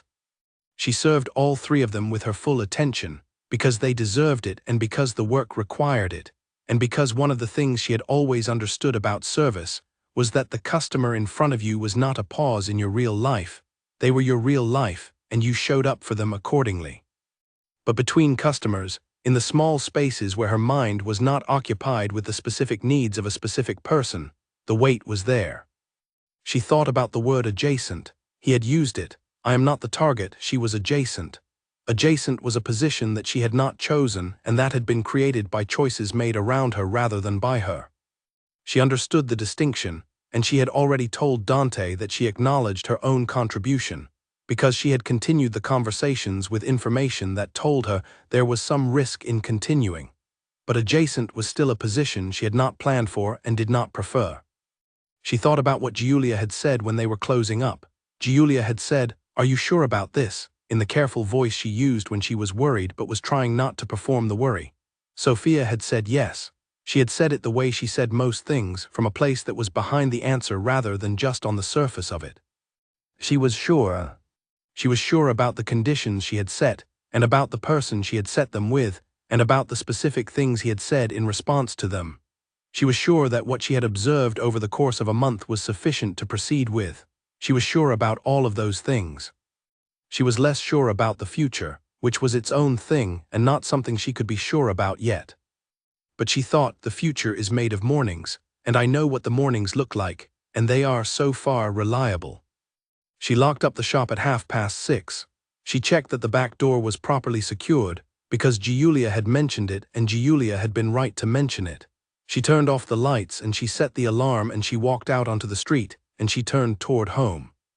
The evening was cold, the street was quiet. She put her hands in her pockets and she walked and she thought, tomorrow morning the bell will ring at 8:23, and whatever has happened in between will be something I have managed and the bell will ring. That, she thought, was enough. It had always been enough the next morning, it was enough now. Walking home that evening after the note conversation, Sophia thought about what it meant to set conditions and have them accepted without argument. The acceptance without argument was itself a form of information. Most people, when told that their situation had constraints, negotiated the constraints. They reframed them or reduced them or suggested exceptions. He had not done any of those things. He had said understood. He had said yes, he had said done. This was either because the conditions were reasonable, which they were, or because he had already understood that the conditions were going to be the conditions, and there was no available version of the situation in which they would not be, or because he genuinely respected the kind of person who set conditions clearly and without apology. She thought it was all 3. She also thought he told me the truth when I asked for it, not the comfortable version, the actual version that counts. She got home, she made tea, she sat at the table. She thought about what tomorrow would look like. Tomorrow would look like the shop, which would look like it always looked. The display to arrange, the deliveries to check, the customers with their various needs and their various reasons for needing flowers, Giulia with her too strong coffee, the morning light through the east-facing window. And at 8:23, the bell. She was still looking forward to the bell. That was information too. Outside, Nico had identified the man with the newspaper as someone he had seen on 3 previous occasions near the shop, always at a different angle, always with something in his hands to justify the standing. He added the new observation to the record and made a call. The call went to Luca. Luca noted it and confirmed it and added it to the file. The file was now extensive enough to be useful. Everything Dante had planned to activate was activating. The morning was passing. The city was going about its work. Inside the shop, Sophia was sorting carnations, which she found less interesting than most flowers but which were reliable and long-lasting, and which certain customers specifically wanted, and reliable, long-lasting things had their place. The 12 days that followed the note and the conversation about the note were the quietest 12 days of the entire period, and also the deepest. It was not the quiet of nothing happening. The situation was ongoing. Nico was monitoring Victor's movements, Luca was preparing the financial instruments, and somewhere in the city a man named Victor was completing his map of her shop and her street. All of that was happening. But what was happening between Sophia and Dante in the mornings was something different from all of that, something that had its own pace and its own rules, and that the threat had not touched. If anything, the threat had opened something that the careful, transactional quality of the chamomile mornings had kept partly closed. They had been approaching each other with the specific courtesy of 2 people who understood that the space between them was new and that new spaces required handling with care. After the note and the conversation about the note, the care remained but the approach became more direct. They were both people who preferred directness. The note had given them a reason to stop being careful about being direct. He told her on the first morning after about the work he had been doing before things became what they were, before the structure he had built around himself had grown to the point where it defined him entirely. He had started, years ago, with specific skills in a specific context, and those skills had been more valuable than he had understood they would be when he was young enough not to understand the value of things. He described this without romanticizing it and without self-pity, and without the heavy editorial weight that people applied when they wanted to make their past sound either better or worse than it was. He just described it as a set of facts about a person, which was himself. Sophia listened the way she listened to everything she needed to understand, with the full weight of her attention, and without reaching for conclusions before they were ready. On the second morning after the note, she told him about her father. She did not talk about her father often, not because the memory was painful, but because it was not a story that had a clean ending, and stories without clean endings were sometimes difficult to tell without either over-explaining or under-explaining. She told it simply. He had left when she was 14. He had left gradually rather than all at once, becoming present in the apartment less often and then barely at all. And then one day her mother had been making dinner in a different kind of quiet, and Sophia had understood what that quiet meant. She had not cried at the time. She had done her homework and eaten dinner and gone to bed, and in the morning she had gone to school. She had been 14 and she had been doing her homework and she had done it. Dante listened. He did not say he was sorry. He did not say it must have been hard. He said, "And your mother?" She said she was better after. It took me a while to see that, but she was. He said, "And you?" She said, "I adapted. That was what was needed." He said, "That is a different answer." She said, "I know." He did not push further, she noticed. On the 4th morning he arrived with his coat collar up against a wind that had come in overnight from the north, cold and direct, and he bought the chamomile and stayed longer than usual, and the conversation ranged across several things, practical and not, and eventually he said, "Could I walk you home at the end of the day?" She thought about it. She gave it real consideration, which meant she stood with the question for a moment rather than answering from the first reaction. She thought about what it would mean and what it would look like, and what it would do to the thing that was forming between them, which was not yet named and did not need to be. She said no. He said, "All right." And that was it. He did not rephrase the request. He did not suggest that it might be for her safety. He did not ask why, which was the follow-up question she had expected and had been prepared to answer. He simply said all right, with the particular clean acceptance of a person who respects a no the first time, and then he said good morning and left. She stood at the counter after the door closed and she thought about those 2 words, all right, not followed by anything, not followed by a second version of the request that reframed it as more practical or more reasonable, not followed by a silence that was really another kind of question, just all right. She walked home alone that evening along the longer route, which she had not planned to take but found herself taking anyway. The air was cold and the street was quiet at that hour, and she had her coat buttoned to the top and her hands in her pockets. She thought about the walk and about what it would have been like to have company on it, and about why she had said no, and about the difference between the reason she had given him, which was nothing, and the reason she knew, which was that she was not ready for the line between the morning shop and the evening street to be crossed. The morning was one thing. Her own street at her own hour was another. She was not afraid of the crossing, she was being careful about it. That was different.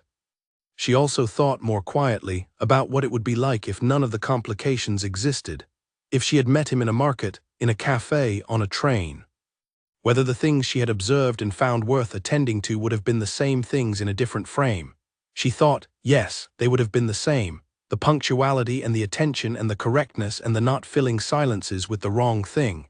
Those things were not produced by the frame. Those were the person. She was still thinking about this when she turned onto her street. 4 days later, on a Thursday evening, she left the shop later than usual. Giulia's bus had been cancelled, and Sophia had stayed to help with the closing properly, because Giulia had a long journey home and an early morning and would not be in until 9, and the closing properly meant the time the closing properly took. Sophia had with her under one arm a cardboard box of dried materials she had picked up from a supplier earlier in the day. Inside the box were dried lavender, dried wheat stalks, eucalyptus, and the small secateurs she used for the workshop she was running on Saturday. The box was heavier than it looked and slightly awkward to carry, and she had taken the longer route because the short one was being resurfaced and the temporary surface was uneven. She came around the corner of her usual street from the direction she rarely approached from, the far end, and she saw the shop window before she reached it. The crack ran diagonally from the lower left corner toward the center of the glass, a single clean fracture that did not spread or branch, that had been made with precision. And on the outside windowsill, placed there with care and with intention, was a smooth gray stone about the size of a fist. The stone had been placed, not thrown. The distinction was visible in the position of it, centered on the sill, deliberate. Sophia stopped walking. She stood on the pavement with the box under her arm, and she looked at the window and the stone for a long moment. She thought about what they were. They were a message, not a threat in the sense of violence. A message that said, I can reach this, I know where this is, I can be precise about it when I want to be, and I want you to know all of that. She set the box down on the pavement carefully, because it contained things she needed for Saturday, and she did not want to damage them. She took out her phone. She called Giulia first, because Giulia was at the top of her recent calls. Giulia did not answer, which meant she had made it home and was in the bath, which was what she did on Thursday evenings when the week had been long. Sophia stood on the pavement in the cold evening and looked at the stone and the cracked glass. She took the black card out of the inner pocket of her bag, where it had been living for weeks. She dialed the number. He answered on the first ring. She said, there is a crack in my shop window, and a stone placed on the outside sill. The pause on the line was brief and very specific, not surprise, not processing, decision. He said, are you outside right now? She said, yes, I am on the pavement in front of the shop. He said, do not go inside. I am coming. She said, you do not have to. He said, 8 minutes. The call ended. She put her phone in her pocket. She stood and looked at the shop. A woman walked past with a small dog on a lead. The dog looked at Sophia with mild interest and then was pulled on. A car went past slowly. The pavement was cold under the thin soles of her work shoes. She thought about the stone. She thought about the word precision, how it applied both to the crack in the glass and to the man who was making his way across the city right now. 7 minutes and 50 seconds after the call ended, a car arrived at the curb, then a second car behind it. Dante got out of the first car. 2 men emerged from the second almost simultaneously. One was compact and moved with the economical care of someone who was always checking his perimeter.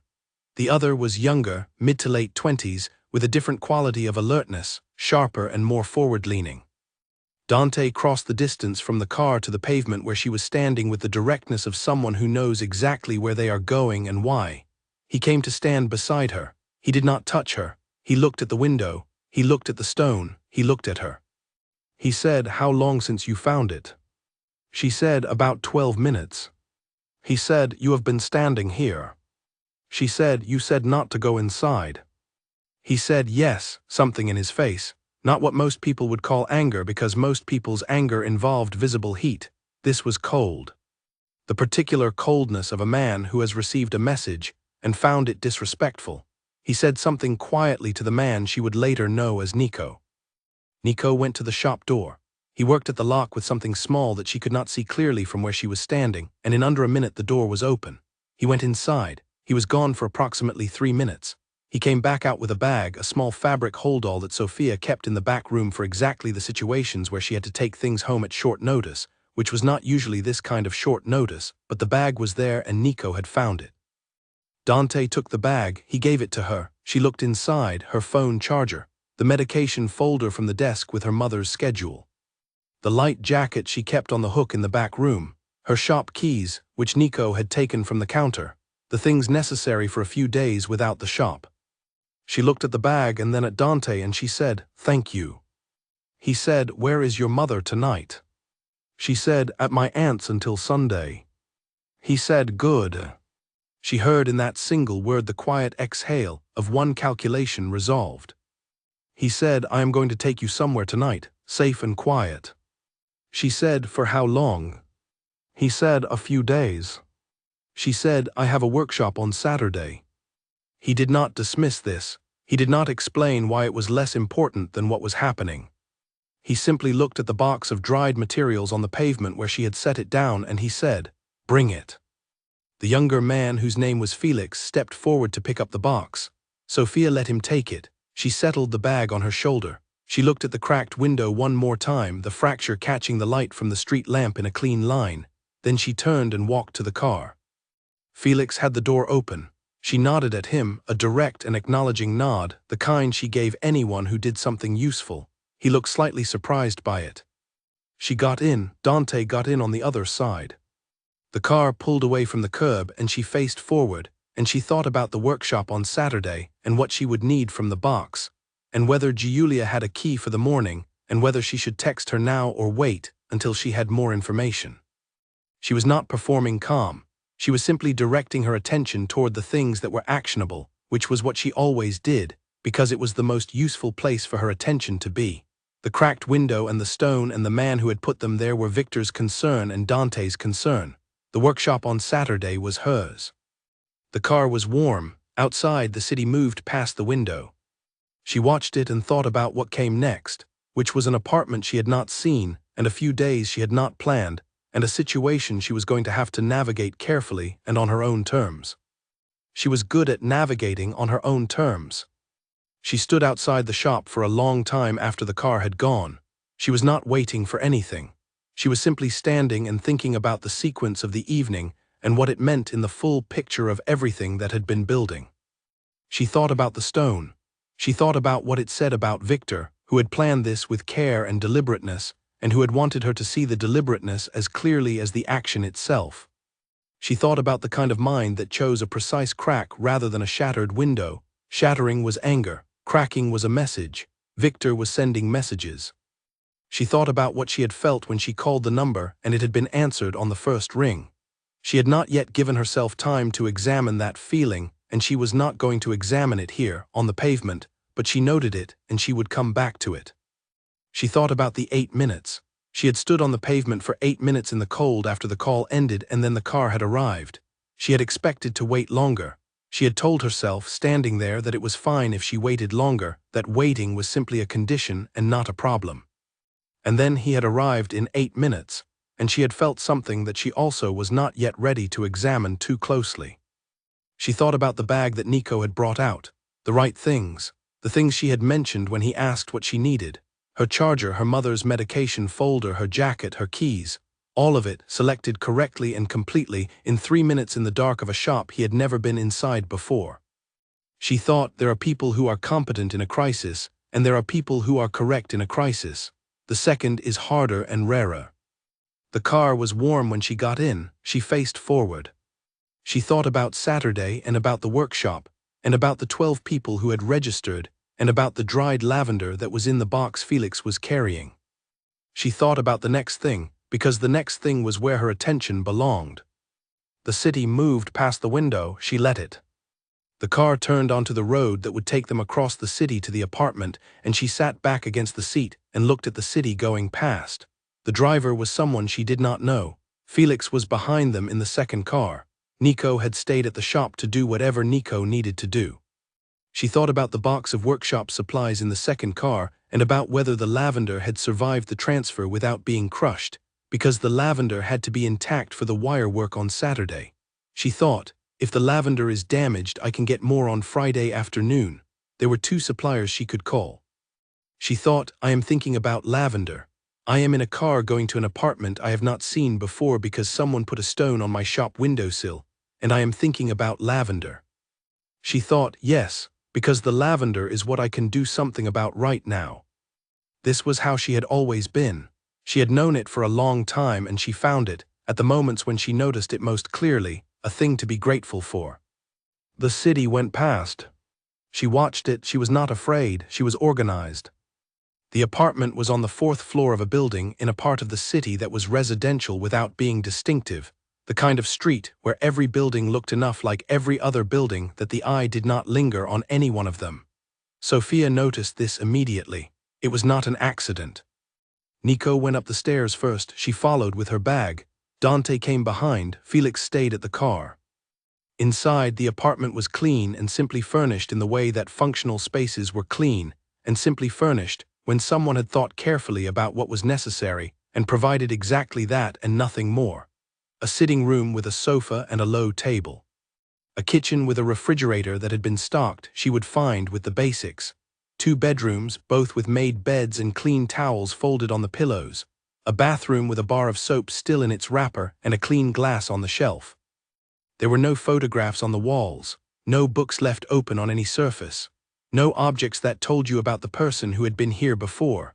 But the coffee was in the second cabinet, and the kettle was on the counter, and the window in the sitting room faced south and let in the last of the evening light. Sophia set her bag on the kitchen chair and looked around. She turned.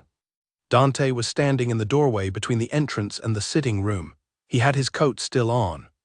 He was watching her take in the space with the specific attention of someone who understands that how a person responds to a new environment tells you something about them. She said, "How long?" He said, "A few days, possibly a week." She said, "I have a shop." He said, "I know." She said, "I have a job and a colleague and an elderly woman named B who comes in on Tuesday mornings and who will wonder where I am if I am not there. I have a workshop on Saturday that 12 people have registered for and paid for in advance. I have a life that exists outside of whatever this situation is, and I am not going to dissolve into your world to manage it more conveniently." He said, "I am not asking you to dissolve into anything." She said, "Then what are you asking?" He said, "I am asking you to be somewhere safe for a few days while I resolve the situation that put you in it." She said, "How long is a few days?" He said, 3 to 4, possibly 5. She said, "I want to be back at the shop in 3 days." He said, 4. She said, 3.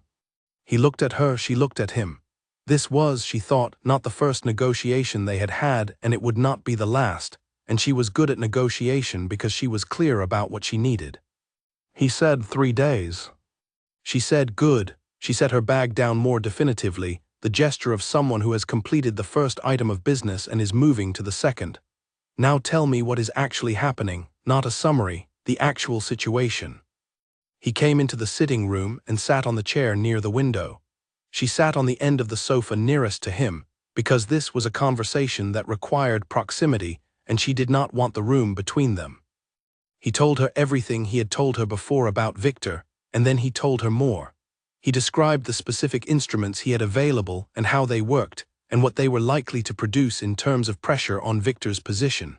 He was clear about the timeline and clear about the uncertainty in the timeline.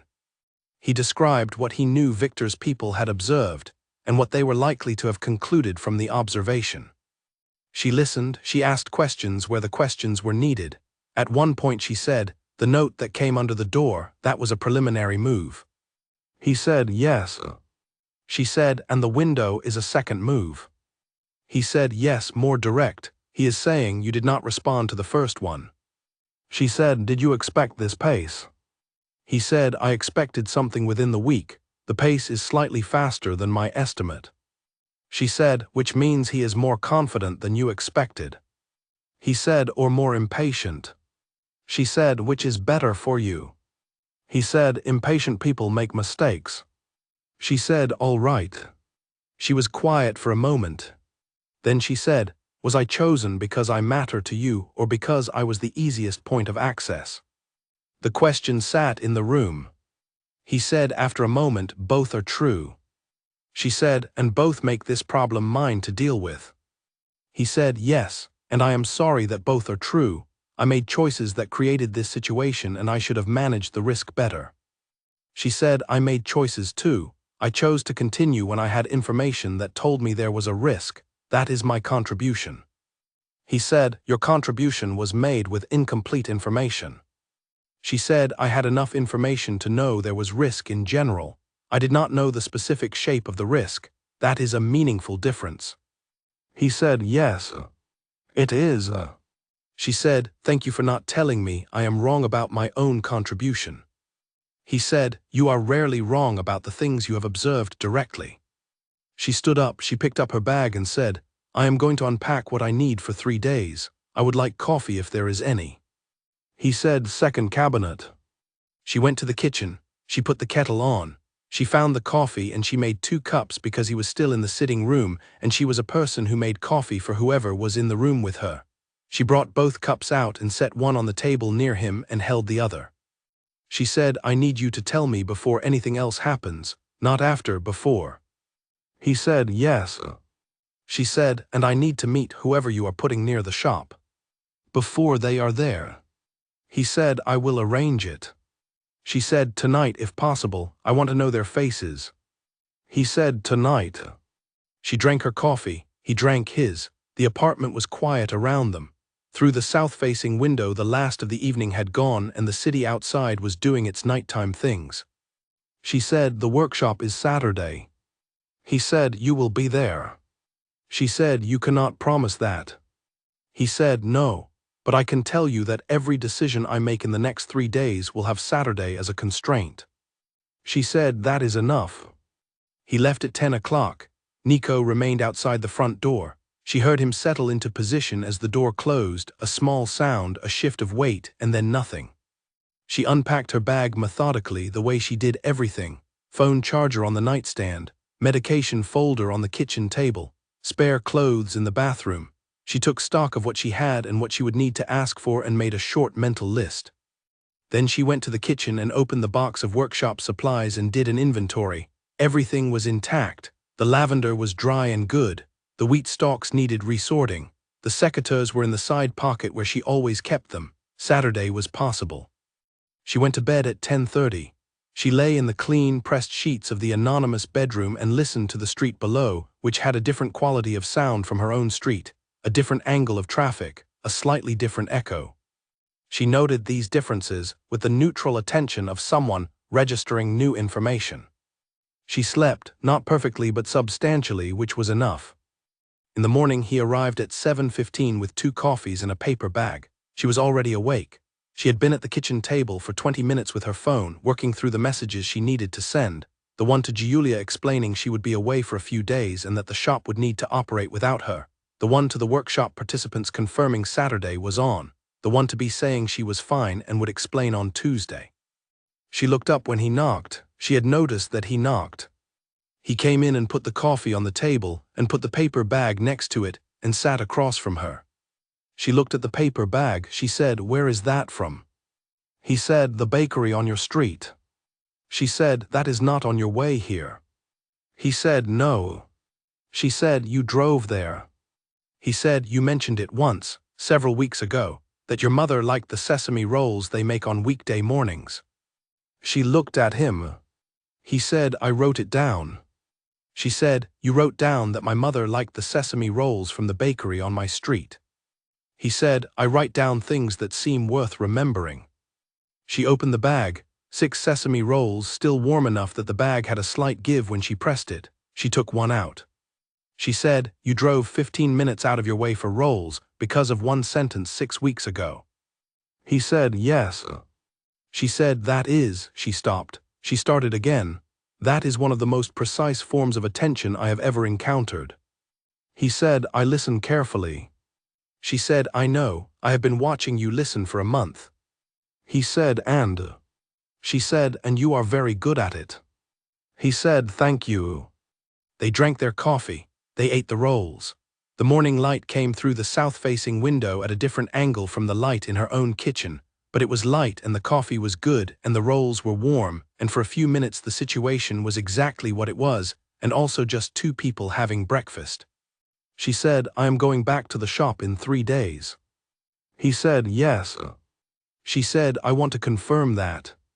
He said, it is confirmed. She said, good. That evening, after she had unpacked and set up the workshop supplies on the kitchen table in the order she would need them, she sat in the sitting room for a while with the south-facing window dark now and the city outside doing its night things. She had a glass of water. She was thinking about the word familiar. She had spent 3 days in a place she had not chosen, with a situation she had not created, in the company of people she was still learning, and she had felt, through all of it, the particular orientation of a person who is paying careful attention to where they are. Not comfortable exactly, but not lost. Oriented. She had been oriented by the specifics of each room and each conversation, and each thing she had been asked to decide or had decided for herself, and the orientation had held. She thought about what that meant. Orientation without comfort was something she understood well from the rebuilding years, the 2 years after Marco, when she had known exactly where she was and had found it sufficient even when it was not pleasant. Knowing where you were was its own kind of stability. It did not require the place to be good, only honest. This place was honest. It was a clean, functional, anonymous apartment, prepared with care for a specific purpose, and the person who had prepared it had been honest about the purpose and honest about the timeline and honest about the costs in a way that she found she appreciated more, in this context, than she had expected to. She went to bed.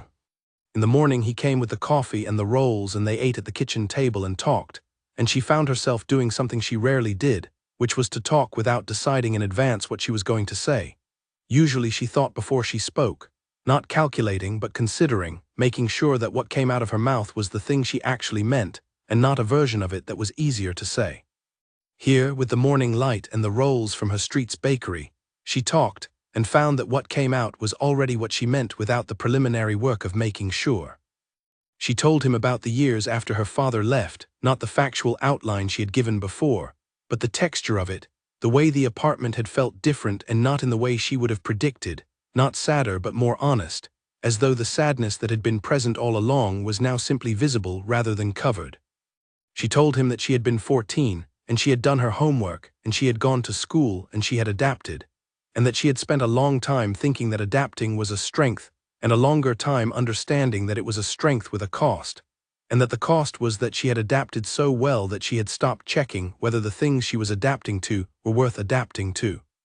He listened, he did not interrupt, he did not offer a reframe or a consolation. When she finished he said, and now? She said, now I check. He said, yes, I can see that. She said, what do you see? He said, someone who has decided that the checking is the work and that the work is permanent, not a phase. A way of being. She said, yes. He said, that must be tiring. She said, it is less tiring now. He said, why? She said, because I have gotten better at it. The early part of a new skill is always the most exhausting. You are spending more energy on the doing than you will spend once you know how to do it. He said, and you know how to do it now? She said, mostly. He said, and the exceptions? She said, the exceptions are the interesting parts. He looked at her, she looked at him. She thought, this is one of them. This is an exception. I'm not entirely sure what I am doing here and I am doing it anyway, and I find that interesting rather than alarming. She said, what do you think about when you wake up in the morning? He said, the first thing. She said, yes. He said, what needs to happen today? She said, always. He said, usually, sometimes other things. She said, like what? He said, like what the morning is going to be. She said, the morning in general. He said, the specific morning. She understood what he meant. She did not say so. She picked up her coffee cup and drank the last of it. She said, "I am going to check on the workshop supplies." He said, "Of course." She went to the kitchen and looked at the box on the table. Everything was in order. The lavender was dry and good. The secateurs were in the side pocket. Saturday was organized. She came back to the sitting room. He was still at the table. She said, 3 days. He said, 3 days. She said, "You will not try for 4. He said, "I will not try for 4. She said, "Good." She sat back down. The morning continued. In the afternoon, Sophia opened the workshop supplies box again and laid everything out on the kitchen table in the order of use. She did this methodically, which was how she did all preparation, each item in its place, the sequence visible and therefore manageable, the dried lavender, the wheat stalks, the wire, the floral tape, the secateurs in the side pocket, the set of small clips she used for the wire work, everything accounted for. She liked preparation. She had always liked it. Preparation was a form of honesty about the future, an acknowledgement that the future was going to arrive and that it was better to have thought about it in advance. Some people found preparation anxiety-inducing. She found it settling. She packed everything back into the box in the correct order, the way she would need to unpack it on Saturday. She would arrive at the workshop space 30 minutes before the participants. She would lay everything out on the long table. She would arrange the chairs in a circle of 12 and put a name card at each one, because people who were slightly uncertain about a new skill were more comfortable when they had a designated space. She was good at thinking about what made people comfortable in situations where they were uncertain. She had a lot of practice. She put the lid on the box. She stood in the anonymous kitchen of the apartment on the 4th floor of the building on the ordinary street, and she thought, Saturday, workshop, 12 people, all of it will happen. She was certain of this. She was a person who made things happen. That was not going to change. On the second morning in the apartment, Sophia called her mother before 7. She called from the bedroom with the door closed, and she held her voice in the register she used when she wanted to sound like someone whose week was proceeding normally. This required a deliberate effort, and she did not particularly enjoy the effort. But her mother was 70 years old and had a heart condition, and there was nothing useful her mother could do with the accurate version of events, and so Sophia gave her the approximate version. Her mother said the apartment at her sister's was comfortable, and the cat had taken to sleeping on her feet at night, which was partly charming and partly a problem. She said she had spoken to a neighbor about a recipe, and they had had a long conversation about garlic and whether it was better to chop it or to crush it. She said Sophia sounded like someone who had not slept enough, even though she was clearly trying to sound like someone who had. Sophia said she was fine. She said the week was busy, but everything was under control.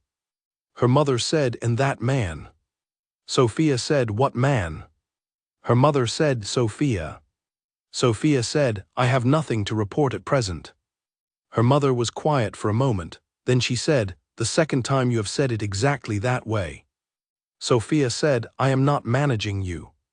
Her mother said, "Then tell me something real." Sophia looked at the ceiling of the anonymous bedroom.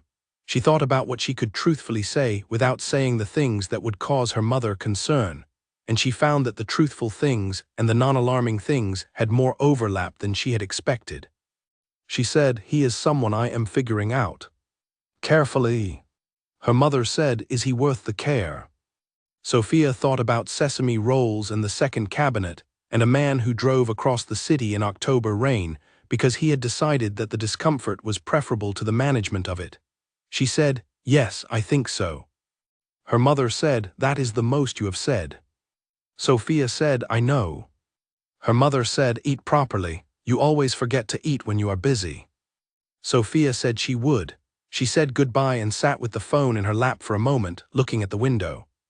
She thought about her mother's question, "Is he worth the care?" She thought about what the care required, the patience of observing rather than concluding, the honesty of saying what she actually thought rather than what was easier, the willingness to stay in a situation that was uncertain rather than simplifying it by leaving.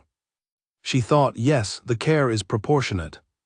She got up and went to the kitchen and made breakfast, because her mother was right that she forgot to eat when she was busy, and she was busy. He arrived at 7:15 with coffee and rolls as he had the morning before. He knocked and came in and put the coffee down and sat across from her at the table. She had been thinking that she would ask him today to tell her more about himself, the larger version, not the ordinary details he had been offering in these days, the mornings he liked and the coffee he made standing up, but the actual architecture of his life, the choices and their consequences and what he thought about them now. She asked. He told her. He talked for a long time, longer than she had expected him to, because she had expected that the telling would be difficult, and that he would be concise about the difficulty. Instead, he was thorough. He went back to the beginning and he told it from there, the place he had grown up, what the options had looked like from inside that place when he was young, the specific decision at 22 that had opened a path he had taken without fully understanding where the path went. He told it as a set of facts about a person, without editorial weight designed to make the facts sound better or worse than they were. She listened to all of it. She asked questions where the questions were needed, the kind of questions that went directly to the center of what she wanted to understand rather than around the edges of it. She said, at the time of the first decision, "Did you know what it would lead to?" He said, "I knew it would lead to something significant. I did not know the specific shape." She said, "If you had known the shape, would you have made the same choice?" He said, "At 22, yes. At 30, probably not. At 44, no." She said, "What changed between 22 and 30? He said, "I understood more about the costs." She said, "What kind of costs?" He said, "The ones that landed on people who had not chosen to be involved." She said, "Were there many of those?" He said, "Not many. But more than zero." She said, "What do you do with that?" He was quiet for a moment. He looked at his coffee cup. He said, "I carry it." She said, "And what does that look like in practice?" He said, "It means I do not repeat those decisions. It means I bring them into every subsequent decision as a constraint. It means I understand them clearly and do not find ways to make them sound better than they were." She said, "That is not nothing." He said, "No." She said, "It is not absolution either." He said, "I have not asked for absolution." She said, "I know, that is something I have noticed about you. You do not ask for things you have not earned."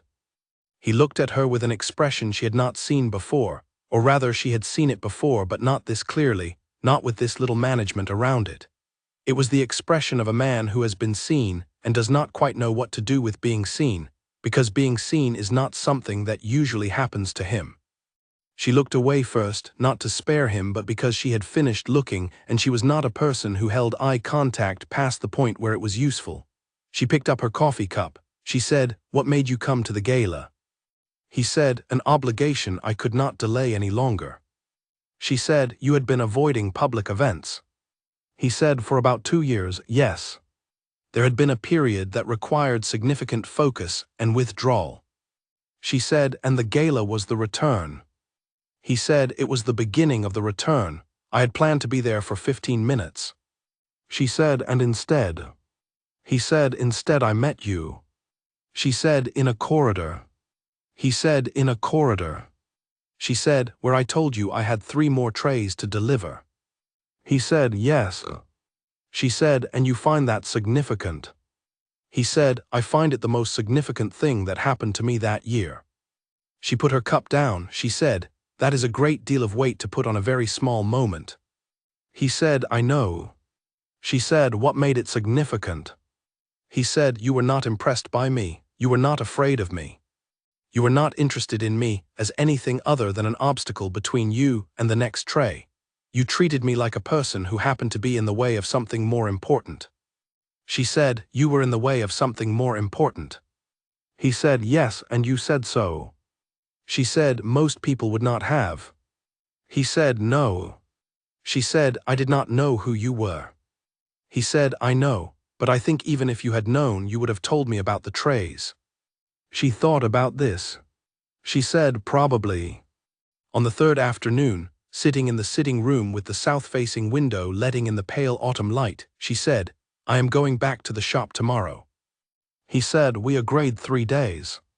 She said, "Tomorrow is the 3rd day." He said, "I thought we might have one more." She said, "We agreed 3. Tomorrow is 3. He looked at her. She met his gaze with the steady, undemonstrative patience that had always been her strongest form of firmness. He said, "All right, tomorrow." She said, "I want to meet Nico and Felix before then." He said, "Tonight." She said, tonight, and I want to be introduced properly, not presented, introduced. He said, I understand the difference. He arrived that evening with both of them. She shook Nico's hand and looked him in the eye. She shook Felix's hand and looked him in the eye. She said her name to both of them because even though they knew who she was, an introduction went both ways. Felix looked slightly startled. Nico received it with the calm of someone who had seen many things, and this was simply one of them. She said, you will be near the shop. Both, yes. She said, not visible unless there is a reason to be visible. Both, yes. She said, if anything happens you call me before anyone else, not him, me first. Felix looked at Dante. Dante gave the smallest nod. Felix said, yes. She said, thank you, I appreciate that you are here. After they left, Dante stayed in the sitting room for a while. They talked about small things and then about less small things. She told him about the Saturday workshop and the 12 people who had registered for it, several of whom were beginners who would arrive certain they could not do it and would leave with something they were genuinely proud of. He said, you like that moment? She said, it is the best part of the work, watching someone discover what they are capable of. He said, you do that with more than workshops. She said, what do you mean? He said, you do something similar with people. You observe them until you understand what they are capable of, and then you let them know you have seen it. Not directly, by the way you respond to them. She thought about this. She said, that is one way to describe it. He said, what is another way? She said, I just pay attention. The understanding is a byproduct. He said, most people's understanding of other people is a byproduct of what they want from them. Yours comes from something else. She said, yes. He said, what does it come from? She said, genuine interest in whether people are who they seem to be. He said, and am I? She looked at him for a moment. She said, you are more than you seem to be, which is different. He was quiet. She said, that is not a criticism. Most people are less, you are more, the more is complicated. He said, but not impossible. She said, no, not impossible. She went to bed at 10 o'clock and she lay in the dark, and she thought about the word more. She thought about complicated and impossible and the distance between them. She thought about the morning and the sesame rolls and the long conversation about his past, and the way he had said I carry it with the specific quality of someone who actually does, who has not set the thing down or converted it into something less heavy, but who carries it exactly as it is, every day, as a fact of their life. She thought, that is honest. She thought, that is the thing I was looking for. She slept. The second evening in the apartment, Dante stayed later than he had the first. They had eaten a simple dinner she had put together from what was in the refrigerator, and they were sitting on opposite ends of the sofa with the low table between them, and the city was doing its dark and ordinary things outside the window. He said, can I ask you something? She said, yes. He said, when you decided to continue talking to me after you knew my name, what was the deciding factor? She thought about this honestly. She said, there was not a single deciding factor, there were several small ones. He said, tell me. She said, the 7 visits before I knew your name, the pattern of them, the correctness of them, the fact that you did not create an occasion to see me when you had one available. He said, Giulia's morning. She said, yes. And the photograph that Giulia found, the way you looked in it, not posed, not aware of the camera, what you look like when you think no one important is watching. He said, what did I look like? She said, like someone who was tired, not performing tiredness, actually tired. He was quiet. She said, tired is honest. People who are always performing are never tired in photographs. The performance does not rest. He said, and you thought? She said, I thought, that is a real face. Whatever else is true about this person, that is their real face. He said, and that was enough. She said, that was enough to continue, not enough for anything more. But enough to not stop. He said, and now? She said, now I have more information. He said, is it sufficient? She said, sufficient for what? He said, for whatever comes next. She said, I do not know yet what comes next. I know what is here. What is here is sufficient. He said, that is a very precise answer. She said, I am a precise person. He said, yes, I have noticed. She said, is that a problem? He said, no, I find it very clear. She said, good, because I am not going to become less precise. He said, I know. She said, and you are all right with that. He said, I am more than all right with that. Precision requires that things be what they actually are. I spend most of my life in rooms where things are not what they actually are. She said, and here? He said, here is different. She said, because I am precise. He said, because you are honest about what things are. She looked at him, she said, so are you. He said, I try to be, with you, yes. She said, why with me specifically? He said, because you would notice if I weren't, and because, he stopped. She said, because. He said, because the version of me that is honest is the one I prefer to be. Most contexts do not require it, this one does. She said, I require it. He said, yes. She said, good. They sat for a while without talking. The silence was the kind that was possible between two people who had talked enough for a while, and who did not need to fill what was left. Then she said, I am going to sleep. Tomorrow I am going back to the shop. He said, we agreed. She said, I know, I am reminding you in case you had reconsidered.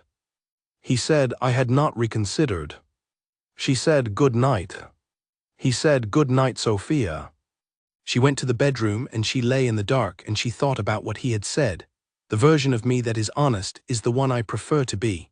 She thought about what it meant to prefer a version of yourself that was also the harder version, the one that required more of you and gave less cover. She thought about the people she had known who preferred the easier version, the version that was comfortable and managed and rarely required accounting for itself. She thought, that is not the kind of person I can stay close to.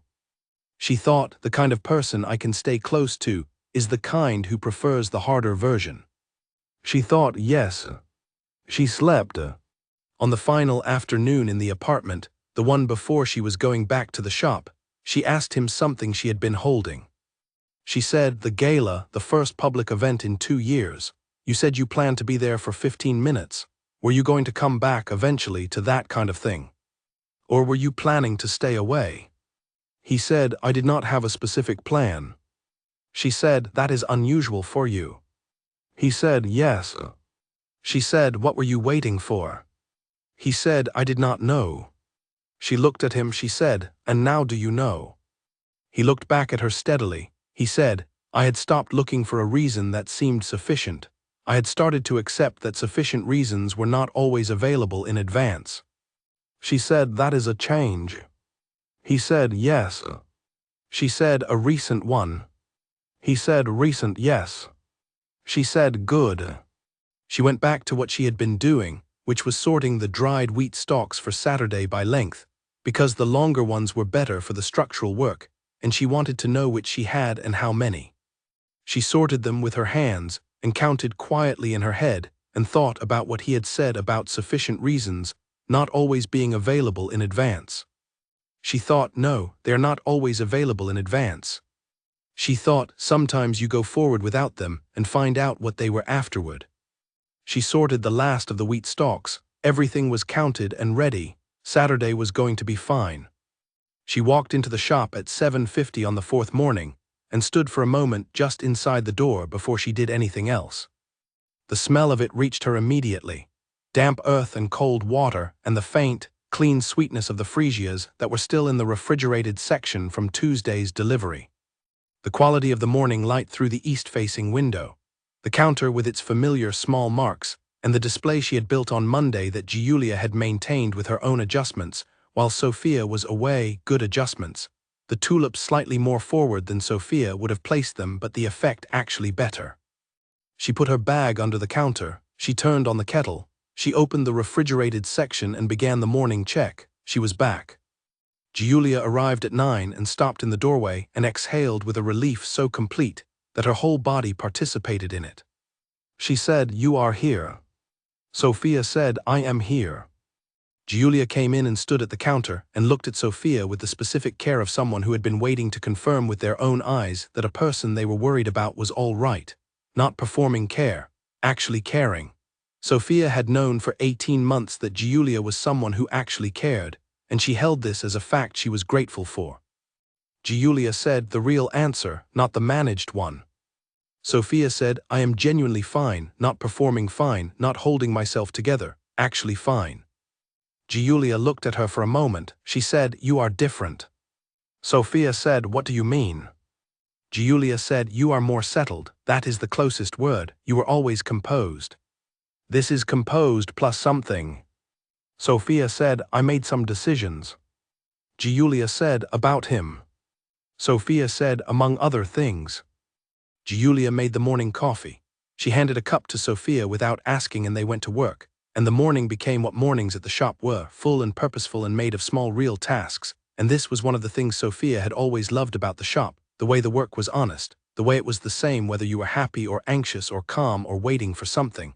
The flowers needed what they needed and you gave it to them and they showed you whether you had done it correctly. Felix was somewhere near the street.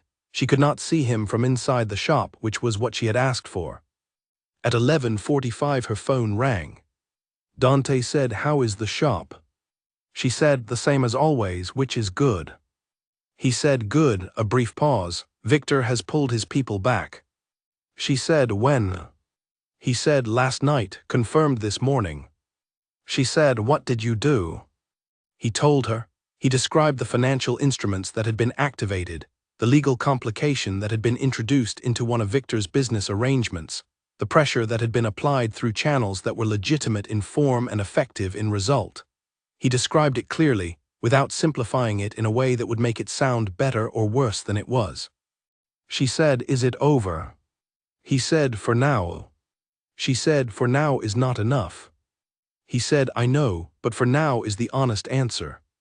What I can promise is that I will tell you the moment anything changes, before anything changes, not after. She thought about this. She said, that is honest. He said, I am trying. She said, I know, a pause, thank you for telling me. The call ended. She stood with the phone in her hand and then put it in her apron pocket and went back to the arrangement she had been building for a customer who wanted something for a significant birthday, something between formal and warm. She had decided on ranunculus and eucalyptus with a spray of sweet peas from the back of the refrigerated section that were just at their peak today. She worked on the arrangement with her full attention. Giulia came to stand beside her after a moment and watched the arrangement take shape and said nothing, because she understood that this was the kind of work that did not want commentary while it was happening. When it was finished, Giulia said, that is good. Sophia said, yes. The 2 weeks that followed were the steadiest she had had in months. Not empty, not suspended, but steady in the way that things were steady when they had been through difficulty and were on the other side of it. The shop had its usual rhythm. The Saturday workshop went well, 12 people sitting in a circle, most of them less capable than they thought at the beginning and more capable than they thought by the end. Felix was not visible from inside the shop and she was grateful for this. Nico sent a brief message twice a week. There was nothing of concern to report. She and Dante had their mornings. The mornings were different from what they had been before the note and the window and the 3 days in the apartment. Not worse, more direct. The layer of careful courtesy that had characterized the chamomile period had not disappeared, but it had been set to the side, the way you set aside something that has served its purpose and is now less necessary.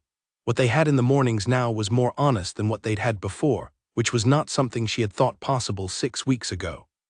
He told her things she had not known about how he spent his evenings, what he thought about, what he had been reading, not significant revelations. Small, real things, the kind that accumulate into knowing a person rather than knowing about them.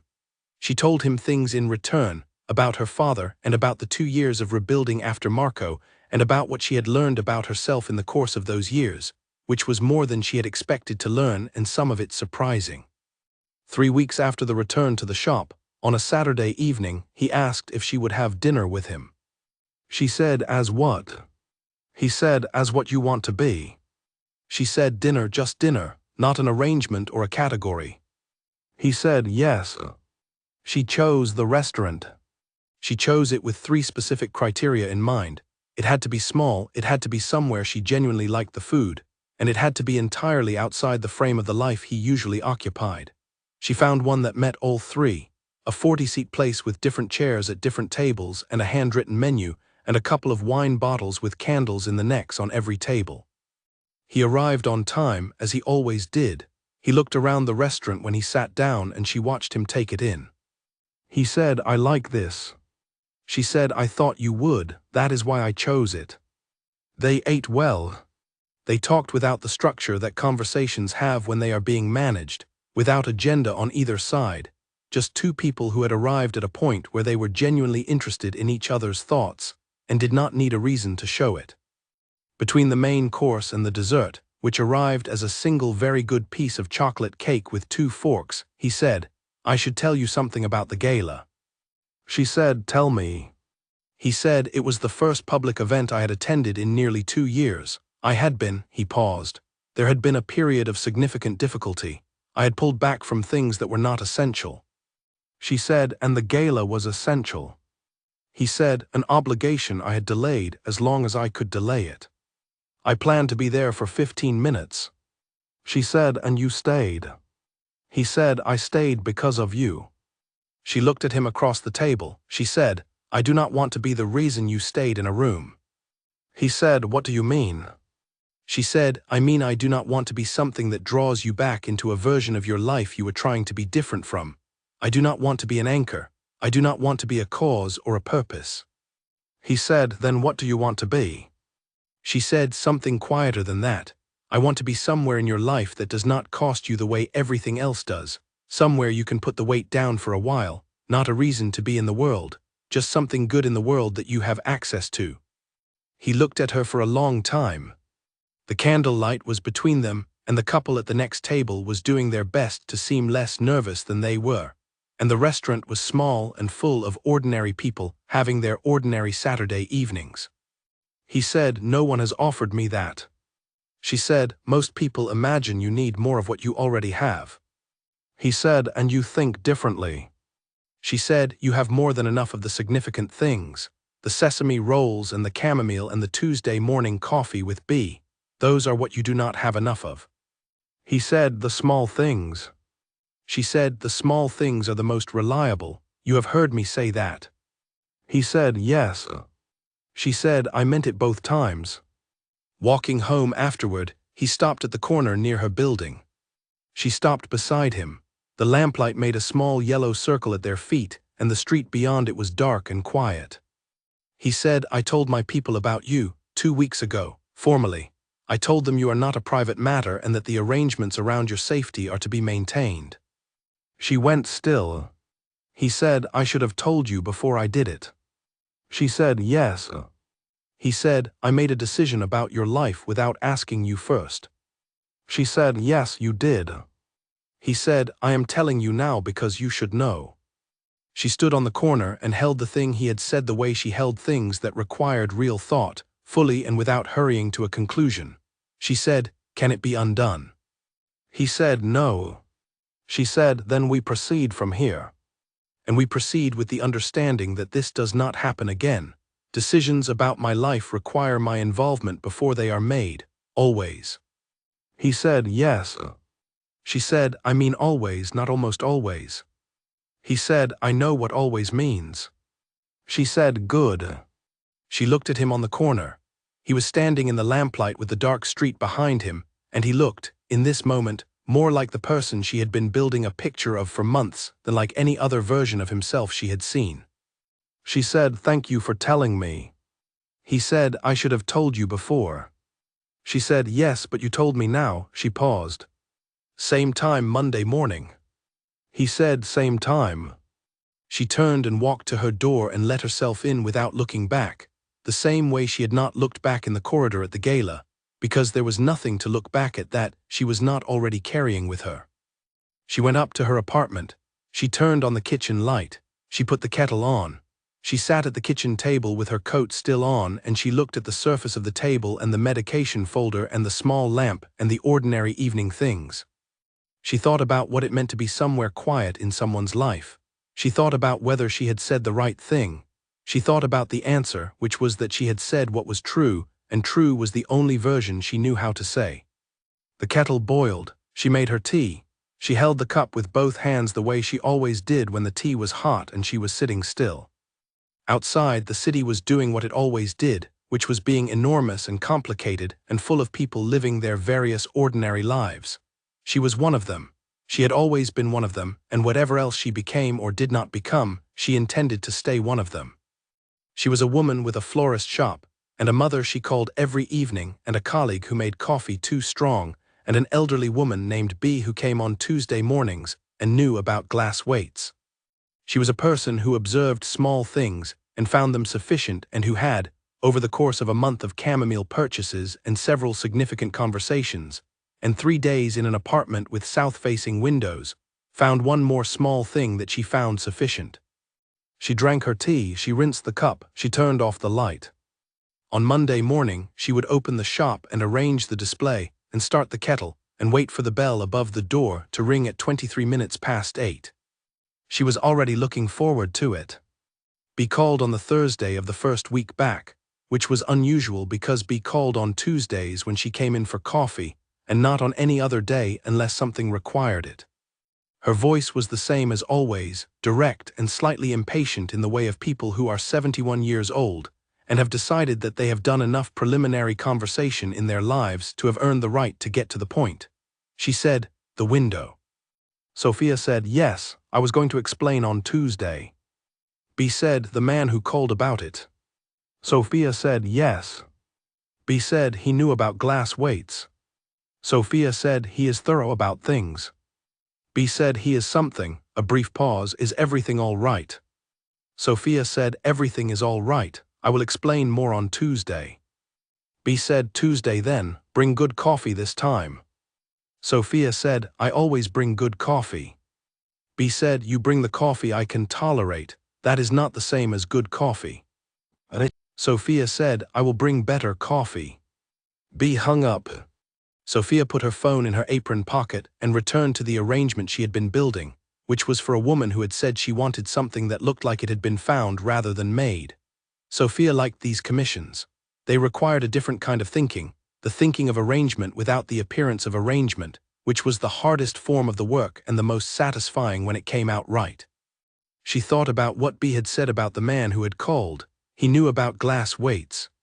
B, who had owned a shop with a glass front for 20 years, and had replaced glass on 4 separate occasions for 4 different reasons, would have been satisfied with nothing less than accuracy on that point. The fact that she had described the call with a note of approval, rather than suspicion, told Sophia something she filed alongside the other things she was filing. He had called the landlord of her shop, the woman who was in some ways the most important person in the professional life Sophia had built here, and he had handled the conversation correctly. He had been specific, he had been respectful, he had known about glass weights. Small things. She told Giulia about the B call at closing time, not the whole story but enough. Giulia said, "He called B." Sophia said, "Yes." Giulia said, "Dante Rixai called a 71-year-old woman about the correct glass weight for a florist shop window." Sophia said, "Yes." Giulia said, "Sophia." Sophia said, "Yes." Giulia said nothing for a moment, then she said, "He is going to be in your life." Sophia said, "I think so." Giulia said, "For a long time." Sophia said, "That is not something I can know yet." Giulia said, "No, but I think so." Sophia did not agree or disagree. She finished the closing tasks and she said good night to Giulia, and she walked home under a sky that had gone very clear overnight, cold and full of stars in the way that only happened when the wind was from the north. She thought about long time. She thought about what it meant to imagine something extending forward rather than calculating only whether what was immediately in front of you was worth continuing. She was a person who thought in immediate terms, in the evidence that was currently available and the decisions that the current evidence supported. She was not a person who planned far ahead, because far ahead had too many variables. But she thought long time is not a plan, it is a possibility, and a possibility that seems worth not ruling out. She got home, she made tea, she sat at the table. She thought Monday morning, 23 minutes past 8. She was already looking forward to it.